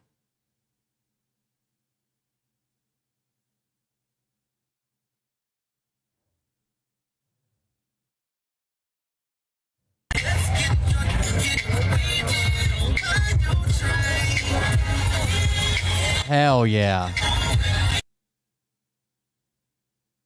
I didn't give a lady warning there, but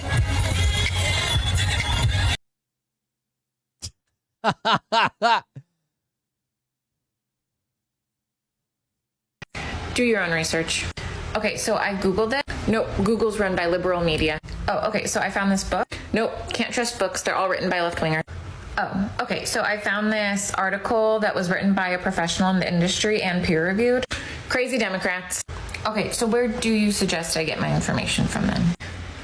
Fox News and the Bible. Exactly.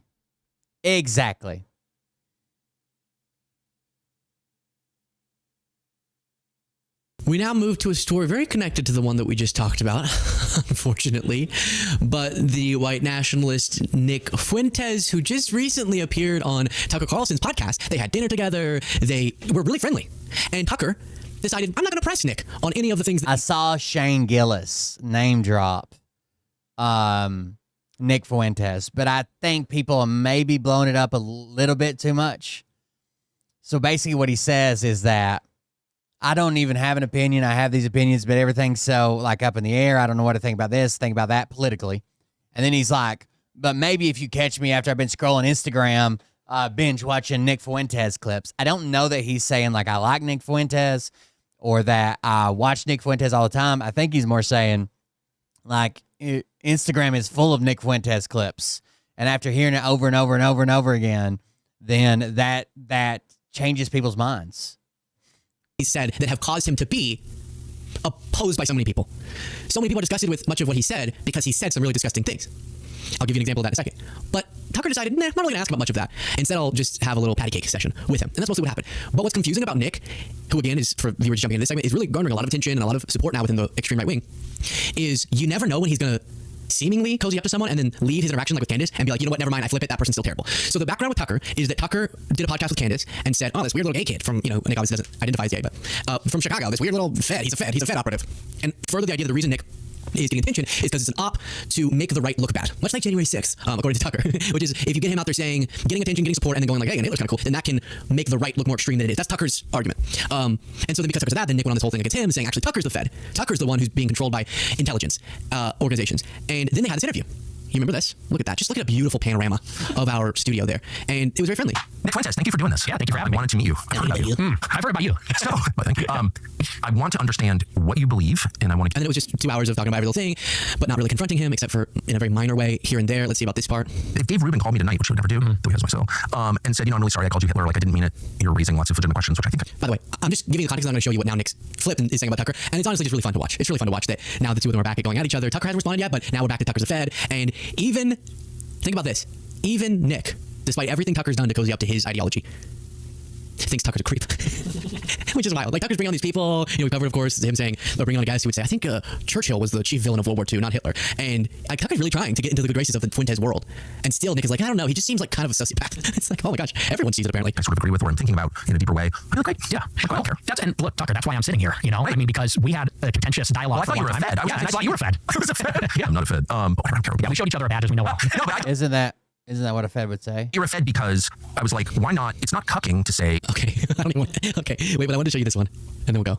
What is porn exactly? Like, describe what porn is in detail, please. Like with his gay podcast where he was like, I want to know, like, tell me about gay. These guys are wild, dude. I'm not even interested in this topic. I just really want you to tell me, and I don't want you to tell me it's not real. It's fake. And the liberals are just tricking us with it. And making us feel this way. As often, I've never, besides that Randy Higgins guy that I kind of stalk on Facebook, from that guy from my town that's always talking about homosexuals, I've never seen anybody else claim to be straight and talk as much about homosexuals as Tucker Carlson. Like, he's obsessed with it, bro. I'm sick. So, oh my gosh, the demon. It wasn't his dogs. It was someone at a gas station. I just figured it out. The demon wasn't his dogs, and it wasn't a demon, but he calls it that because he's thinking, why did Nick make me feel this way, and why did we do that to each other? He must have been a demon, and then we made love. You get it. I don't know why I had to finish the thought. Everyone got it. Just wanted you to know exactly what my joke was. Okay, so now you have Nick after that from the interview. They had dinner, which that's not something that, other than when I have like reoccurring guests, that I do with just normal guests. It's like, now let's break bread before we go in front of the world and act like we just met each other. And here's Nick saying, I don't like Tucker still. So yeah, Tucker asked me a lot of weird stuff. He asked me about Charles Johnson, about Andrew Anglin, asked me about Peter Thiel. So, yeah, and this guy, I've heard things about this guy since the dinner. I want this guy to stay the fuck away from me. I don't know who he is. So he still thinks Tucker's creepy as fuck. But I'll tell you one thing. He is not who he says he is. Take that to the... If anything happens to me, whatever. Take that to the bank. This guy's... Why are all of them thinking that the other right-wing influencers are trying to kill them? If anything happens... Well, you know what? I don't think Tucker's going to kill you.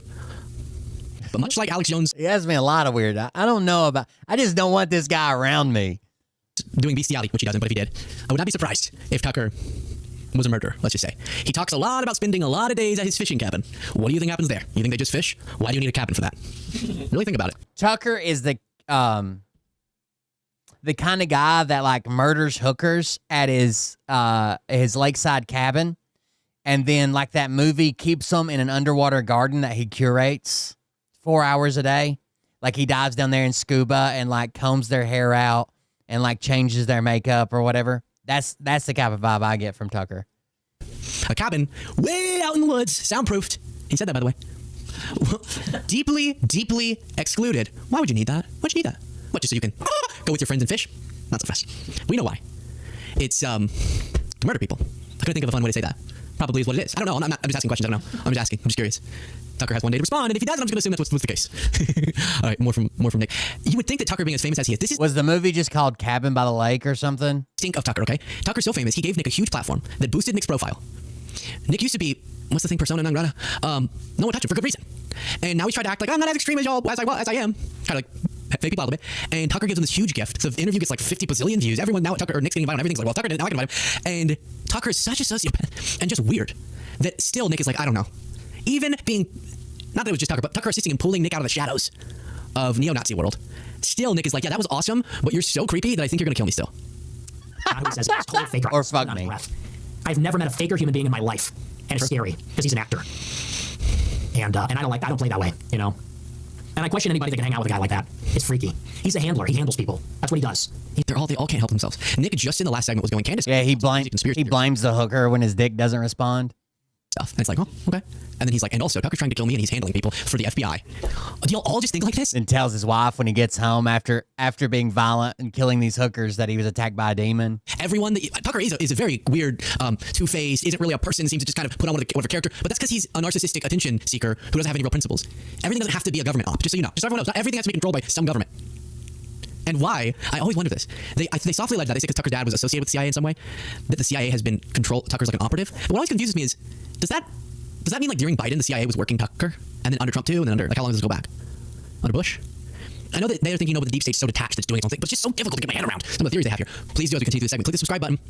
The right that is so adorable, Jaden. Aww, that is so adorable. Jaden, I love that you made that little art and craft project. No, I really love it. That's super adorable. Yeah, do click subscribe. We're gonna have the highest subscribe ratio ever this time. It is free. It makes a big difference, and Jade made that just for you. And what a day. I mean, the right, they're all turning on each other.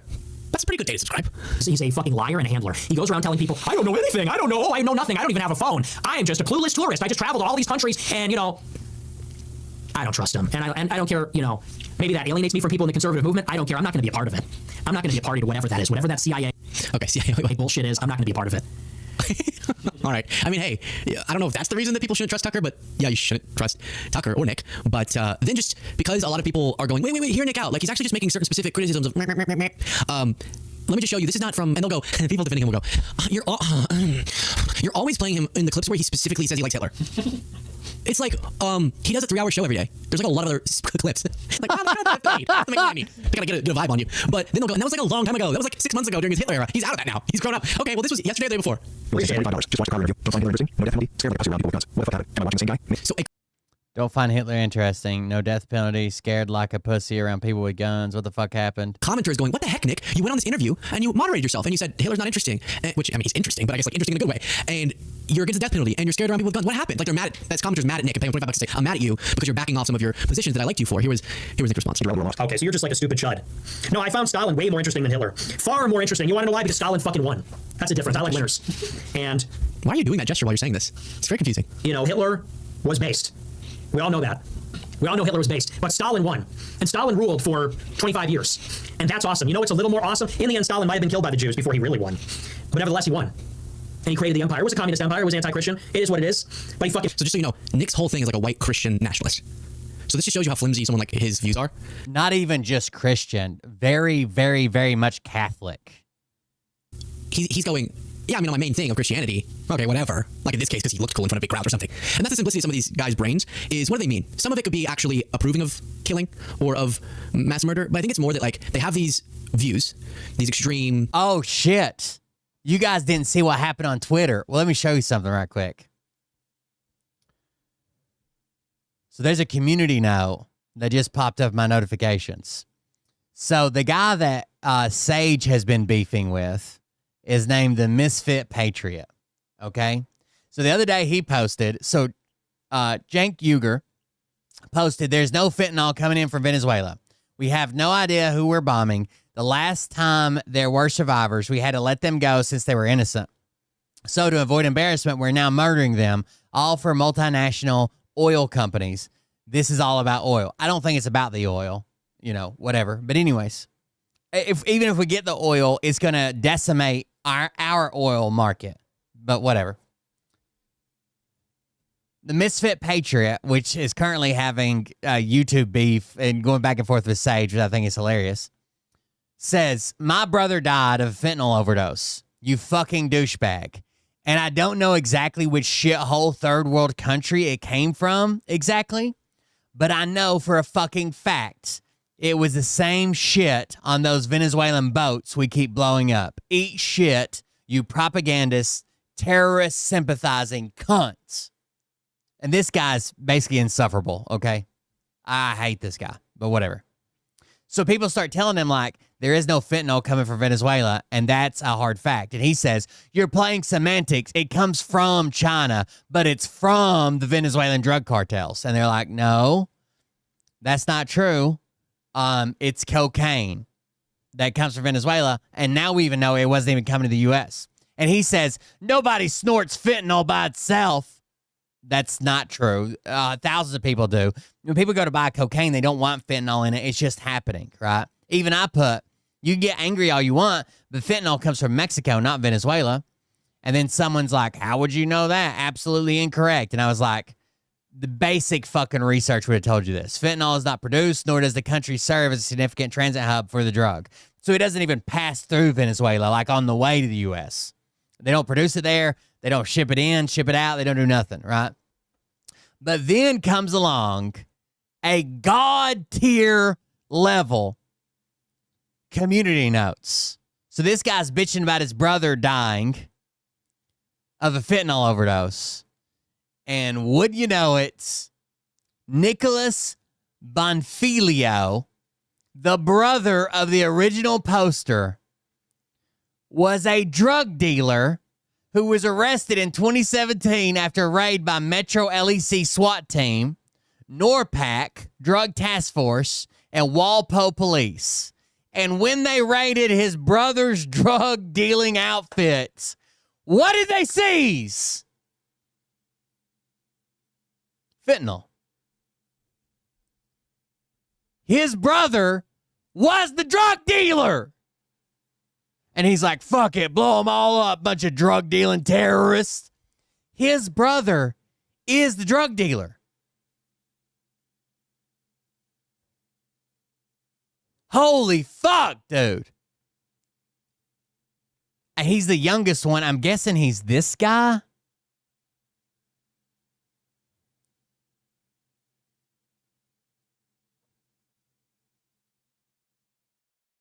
And he's over here bitching about, well, I don't care where it come from. Why don't we just blow up your fucking bitch-ass fucking brother, bro? That's what we should have done. Target your brother in fucking Maryland. Be done with it. Which is pretty fucking amazing.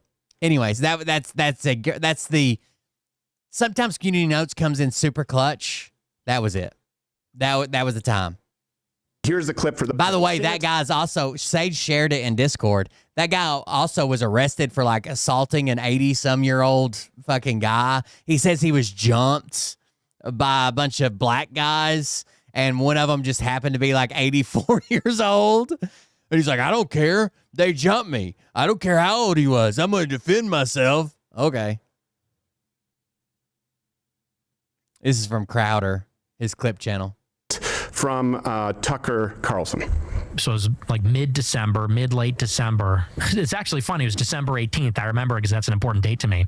And it's Joseph Stalin's birthday. Oh, I'm a fan. You're a fan of Stalin. I was an admirer. And then he called you a gay fed. I want to play this because, of course, everyone's going to ask me this about the Tucker Stalin clip. So what I want to do is play it. And then I know that you already explained it more recently. I want to play a longer clip in context and then give you the floor because otherwise people say, why did he softball him? And not ask about Stalin. Here's the clip for those who haven't seen it from Tucker Carlson. So it was like late December. It's actually funny. It was December 18th. I remember because that's an important date to me.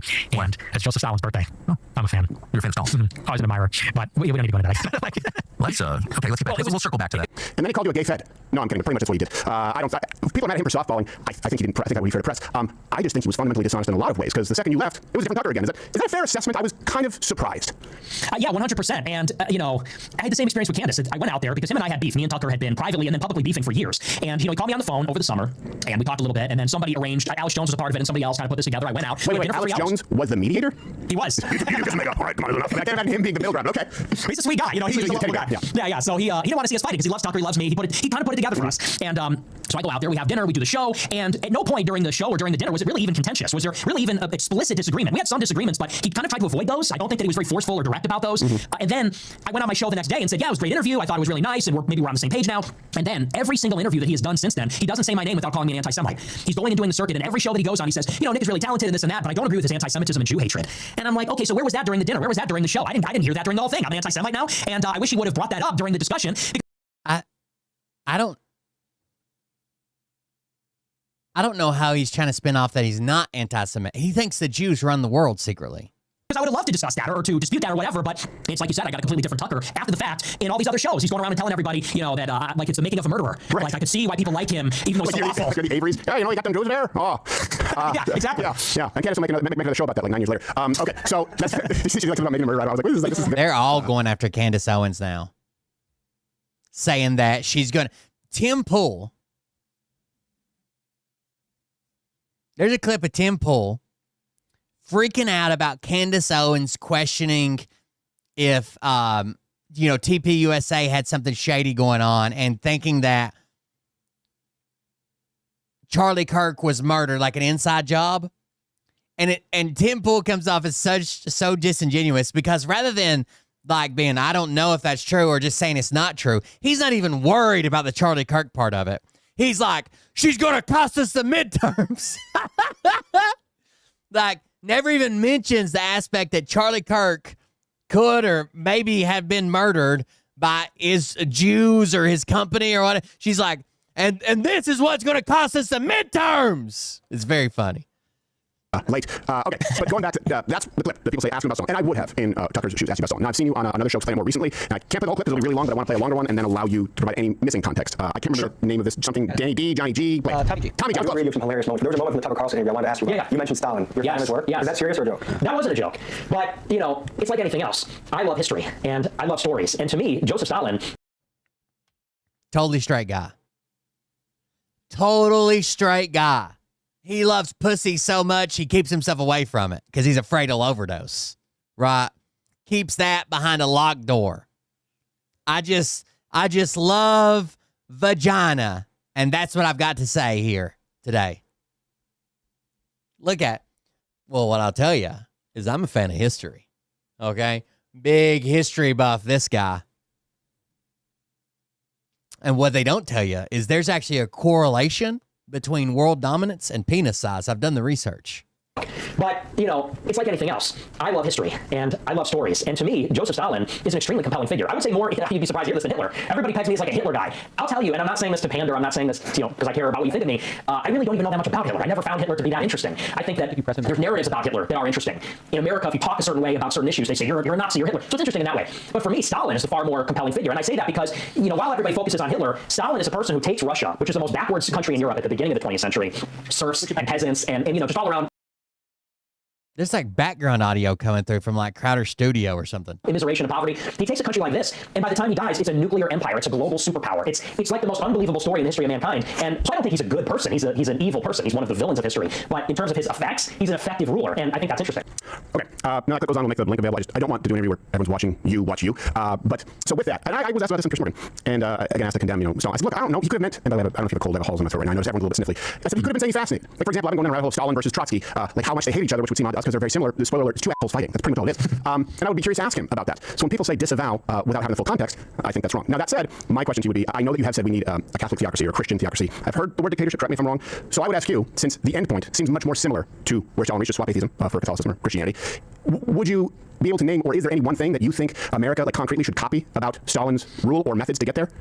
Not his methods, because like I said, he's an evil person, a murderer, and genocidal, arguably with the famine. I mean, I think it's pretty clearly intentional that they were trying to kill all those people there. And so I want to make that clear. Sometimes I feel like it's almost childish, and I'm not saying that about this interview, but just in general, when people say, wait, but he was a bad guy, it's like, I know he's a bad guy. Like, I know he was evil. And I suppose the thing that I find maybe more compelling about Stalin as a ruler is the way that he industrialized the country. I'm very interested in this, because that is, among the other things that I talk about, a very important problem in the country is that we're deindustrialized. And what Stalin did, and I said that in that clip and in other clips too, he takes a country that has has no industry. And he literally, and with brutal, evil methods that I don't replicate, I don't support that, but he does take the country and drag it into the 21st century. And he does that by bringing in heavy industry. The 5-year plans, the collectivization of the farms, it was about prioritizing heavy industry so that they could eventually build ships and planes and tanks and, you know, the things that they needed to fight the war. So, but it wasn't about seizing industry, and it wasn't about doing it by force. I mean, secret police, the party purchased the show trial. So, if you say the industrialization of the country, how do you separate that from? I mean, the only methods were largely evil, or certainly his calling card methods, right? That's where people would say, okay, if you point to him as an example, is there anything worthy of emulating other than, because you can point to other countries that industrialize, including the United States? Well, I don't think that is necessary. I think because it starts with the idea that a country, an empire, needs industry. You need to be able to make things. We don't make things. We don't even make the machines to make things anymore. China makes all the things. And so, starting from the idea where Stalin says in the 20s,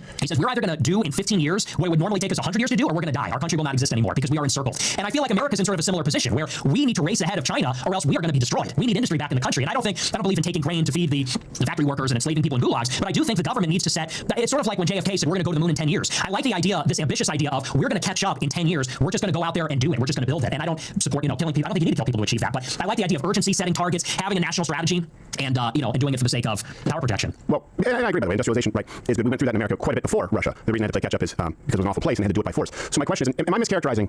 And everything I ask is genuine because I'm trying to see where we disagree. I think Stalin was a fascinating historical character. We talked about, we did the Great Diktatov, where we did brackets for 3 days of Hitler, Stalin, Pol Pot, Mao. Funniest one was Papa Doc in Haiti because he sucked. Pinochet, who wasn't all wrong. And we were very clear about this. And I think Mao ended up winning.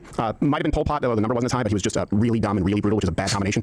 How could you get, if we're talking about now, to Stalin's industrial results without Stalin's methods? If you want to get to a Catholic, first off, have you said Catholic theocracy? Is that, am I misquoting? I might have said it, but I don't believe in a Catholic theocracy. I think that the government should be Christian, but not a theocracy. Okay, not a dictatorship either.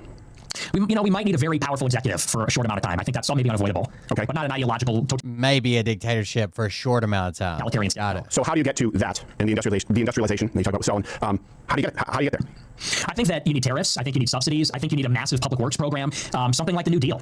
And I know you're probably not a fan of that because I know you're a huge free market guy, but I think that one of the things the free market doesn't do well is it doesn't allocate resources efficiently on like a long-term timeline. In a long-term timeline, America needs to have a ton of industry to be able to support its Navy, to be able to protect supply chains and trade. God damn, they don't even know how close they are to communism.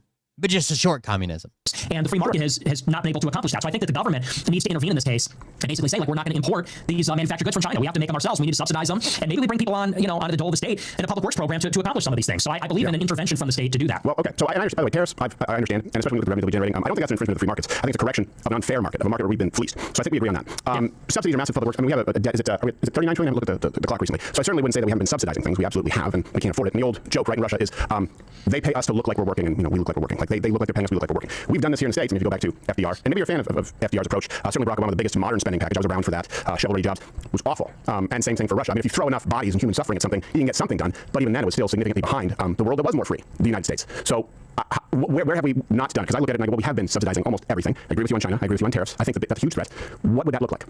Well, I don't think we've been subsidizing industry. I'm not saying just like subsidies across the board. I mean, we need to actually subsidize and prioritize the industries that we need in the country. So, like, for example, the CHIPS Act, I think that was a great thing. I don't think it was enough, and I don't think it was comprehensive, but I want more things like that. Like, there's no reason why, they're doing it in Arizona. They're bringing TSMC over to Arizona. They're building a chip fabrication facility. We need that, and I think the government should give tax breaks or just straight up give subsidies to the companies that are going to do that. And I think that we need aggressive trade negotiations. I guess maybe where we differ ideologically is that I want a very smart government. I liked what Doge did. I like the idea of bringing people from the private sector into the government. And even Trump said that in 2016, to work on trade deals, to work on, for example, China steals all our intellectual property. They steal all of the developments that we have. We need people that know about technology, almost in a technocratic way, like true experts, guiding our trade policy, guiding in some ways our economic policy, setting a benchmark that it's like, we need like 10% of the economy or 15 or 20% of the economy to be productive in 5 or 10 years. We need to be making ports, ships, or we need to have countries in our orbit that can do it for us, like South Korea or Japan. But we just need people that are in charge that are, kind of aware of this problem. Vagina is exactly what I would say if I wasn't here on YouTube. So go and subscribe on Rumble. Same channel where free speech is actually alive and well. Or you can... Steven Crowder cross-dresses way too much for me to think that he's also just two straight guys doing an interview here. We're just totally normal guys who love lady bits. Nick Fuentes may actually be a Fed. God damn. I like the infighting, though. I think it keeps it interesting. And there's some funny shit to say about Nick Fuentes and Steven Crowder beating his old lady, but it is whatever. What is this? They didn't let me talk about Trump sleeping. Let's see this. All right, some of you saw that I was on CNN News last night. Now I'm going to play a clip. I'm going to be upfront. I don't like doing this stuff, and I don't think I'm particularly good at it. So I got a few emails of support. I got a few emails from people saying, David, why didn't you talk more? Why didn't you do this? Why didn't you do that? So I'm just going to tell you, like in panel environments where participation requires interrupting people, talking louder than other people, and simply not giving up until they let you speak, I'm just not good at that. Now, I'm going to come to you in a moment and ask you, should I get better at it, or is it just not the right venue for me? But here was the setup. I was on CNN Newsnight, hosted by Abby Phillip. This is the 10 p.m. Eastern show on CNN. I was in this panel with Batya Ungar-Sargon, a Republican strategist named Brad Todd, I believe was his last name. Anna Navarro was there, and then they cycled in some other folks during other segments. Here's just one funny moment where I crowbarred in that Trump fell asleep 4 times. But this is really the latest panicked scapegoating, because Trump is in real trouble in a lot of areas. He fell asleep 4 times during this meeting, by the way, which is raising even more questions about the energy level. Having a rest case for hours could be a little All right, so listen, I didn't come out of this thinking, man, that was awesome. That was really great. Now, there are a lot of dynamics at play, but I take responsibility. Like, listen, the way these shows work is, up until the last second, they're switching topics, they're changing who's on the show, and blah, blah, blah, blah, blah. That makes it harder to prepare, but I don't blame that for the fact that I didn't really say that much. I am just not good in scenarios where they don't go to you. You have to say, blah, blah, blah, listen to me. It's just not my nature. You all know that. I much prefer being interviewed by a host or being with a host and one other person where it's clearly some kind of a conversation, whether it's a debate or analysis or whatever, where it is a conversation. This is a show where you basically just have to be the loudest and the brashest. And you all know that that's just not the way I do it. When I do adversarial interviews or non-adversarial interviews or whatever, I think about these as conversations. When I run panels myself, I make sure I go, oh, that's interesting, panelist number 1. Panelist 2, what do you think about that? And what about this other thing that panelist 3 said? So there's like a couple possibilities here, right? I could say, I'm going to do this stuff all the time. And I could accept a lot more of these opportunities. I tend not to because of either scheduling conflicts or I just don't want to do it. I could say, I am going to get better at interrupting and speaking more loudly, and I'm just going to keep doing it. And like with anything, I assume with practice, you get better at it. Or, and I want to hear from people in the audience, is this just not really my venue? Is the way that I think about politics and the way that I try to inject nuance and really think things through, is it just not suited to that style of show? I don't have the answer. I'm kind of willing to go either way. But certainly, it was not an environment. Oh, I still want to go over that guy that does I think it's called I Give a Fig. What's it called? Yes, I Give a Fig, from Michael Green. It's his Substack. I still want to go over that article that he's been talking about like the new poor and how basically if you're not like up 130, 150, you're fucking suffering pretty bad too. Like the worst people are probably from like 6, depending on what state you live in, somewhere from about 60 right up to close to 100, probably about $70,000, $80,000, because they've just been cut off from everything. They can't qualify for any subsidy, any help, any handout, any, subsidized food or groceries or childcare or nothing. And they're seeing people below them do better than them, making less, right? Because they do have subsidies coming in, because they do get help, because they do have this housing assistance and childcare and blah, blah, blah. And the people above them, they just can't seem to get there because everything's priced out of what they can do. They're stuck in their jobs. They're stuck in their homes. They're stuck with everything. And the U.S. economy is just not working for them either. Those people need to mobilize and get fucking angry. None of the people below them. I know it's easy to look and say, I make twice as much as they do. How the fuck are they affording their groceries? It's the people at the top. In which we could speak extensively about, like I was thinking back, there's one point where Batya Ungar-Sargon goes, this president has brought in $20 trillion or something like that. And of course, if it were my show, I would go, hold on a second, but what do you mean he's brought in $20 trillion? Are you talking about the fact that when he went to the Middle East, leaders of Middle Eastern nations said, under the right circumstances, over the next decade, we might be willing to invest X in your country, but they haven't actually invested anything yet? Is that what you mean by the $20 trillion that came in? But when she said that and everybody jumps in, I couldn't find an opportunity to sort of squeeze that in, and then do I go back to it later? So needless. Well, moderated panel shows are better, but they don't get the views. They want the yelling. They want the screaming. They want the interrupting. They want every time somebody starts talking, even if they just interrupt you for a split second to say, well, I actually said this. They want that. Hey, can I finish? You're going to ask me a question. Can I finish? Can I finish my point? Wait, just let me. You do this all the time. You ask a question. Like, that does better for clips. That's why Pierce Morgan is doing good. To say, the only person to blame for my performance on that show is me, and I want to hear from you. Should I insist on doing this stuff and sort of join this whole yelling the loudest to get attention thing, or should I leave it to other people and find other venues to appear on? As an example, by the way, Batya Ungar-Sargon said, hey, you should be on my podcast, where it would just be she and I, which to me seems actually like a much better venue for actually having an in-depth conversation. So anyway, I want to hear from you. I did it. I don't think it went particularly well. I don't think I'm being unfairly hard on myself. I think I'm being accurately hard on myself. But I want to hear from you. Leave a comment. Let me know whether I should do more of this stuff or whether it's just not my bag, baby. Let me know. We've got a phenomenal bonus show for you today. We will talk about the Costco lawsuit. We will talk about Indiana Republicans and their congressional map proposal. We'll talk about the OpenAI Code Red announced as Gemini is blowing up the AI world. All of those stories and more on the bonus show. You can sign up at joinpacman.com. You can also become a Substack premium subscriber at substack.davidpacman.com. I'll see you then. If you are scrambling for a meaningful last-minute holiday gift and running out David Pacman, everybody, can save you. Our sponsor Aura makes high-quality digital photo frames that showcase your favorite pictures and videos in a way. All right, guys, I'm going to call that a night. It's 1:30 in the morning. Please consider supporting the show. We have bills coming up right now. I know it's the holiday season. People are tight. We just talked about how the economy sucks. But if you can support the show, do that at the link, the Just Quick Tools, or if you know one of the other links. Just Quick Tools is just a place that all the links are. If you know the Buy Me a Coffee link or the PayPal link or whatever you want to use, you can use whatever link you want. I just keep them all here for now until I can do something on my website. I'm going to try to be back tomorrow earlier and start rolling it up earlier. The fucking getting dark at goddamn 4 p.m. is really fucking me over. I need to kind of fix my schedule. But thank you all for being here tonight. Support if you can. That'd be great. Go yell at Bert. That'd be awesome. Thank you guys for joining us tonight. Thank you for being here. I'll see you on the next one. Have a good night. Love you. See you. Bye. But I can tell you this about if this douchebag happens to see this particular show, you don't have the forking balls to call out the people on this planet by name and tell them exactly who they are and tell them the rest of the world who they are. You don't have the forking balls. You don't have the balls. Okay, Scott. Here we go, I think I started some shit. Listen off, it's about to get lit. Get the place in them bets, you know that stage is set. You better buckle up, cause you ain't seen none yet. Here we go, I think I started some shit. Piss them off, it's about to get lit. Get the place in them bets, you know that stage is set. You better buckle up, cause you ain't seen none yet. And they say that I'm a lunatic. Well, listen, bitch, I came equipped with a quick wit and a 6th sense for the stupid shit. Where my true believer? Y'all need Jesus. Praise the Lord, head to the extreme. All these false fucking prophets who profit off of gossip. Worshipping drums, cocking, begging for a throat deposit. Swinging fucking meat hammers like four in a thong. He's strapped to the shaft, eating his chest like he's King Kong. Starving for attention, I'ma make your gut burst. I'll be your huckleberry, I can quench that thirst. Baby eating lizard people, alien sex. What's next? Trump in a dress, fucking Flynn on his desk. A retard in a vest, climbing up 5G towers. Cause you told him if he did, he'd get fucking superpowers. Here we go, I think I started some shit. Piss them off, it's about to get lit. Get the place in them bets, you know that stage is set. You better buckle up, cause you ain't seen none yet. Here we go, I think I started some shit. Piss them off, it's about to get lit. Get the place in them bets, you know that stage is set. You better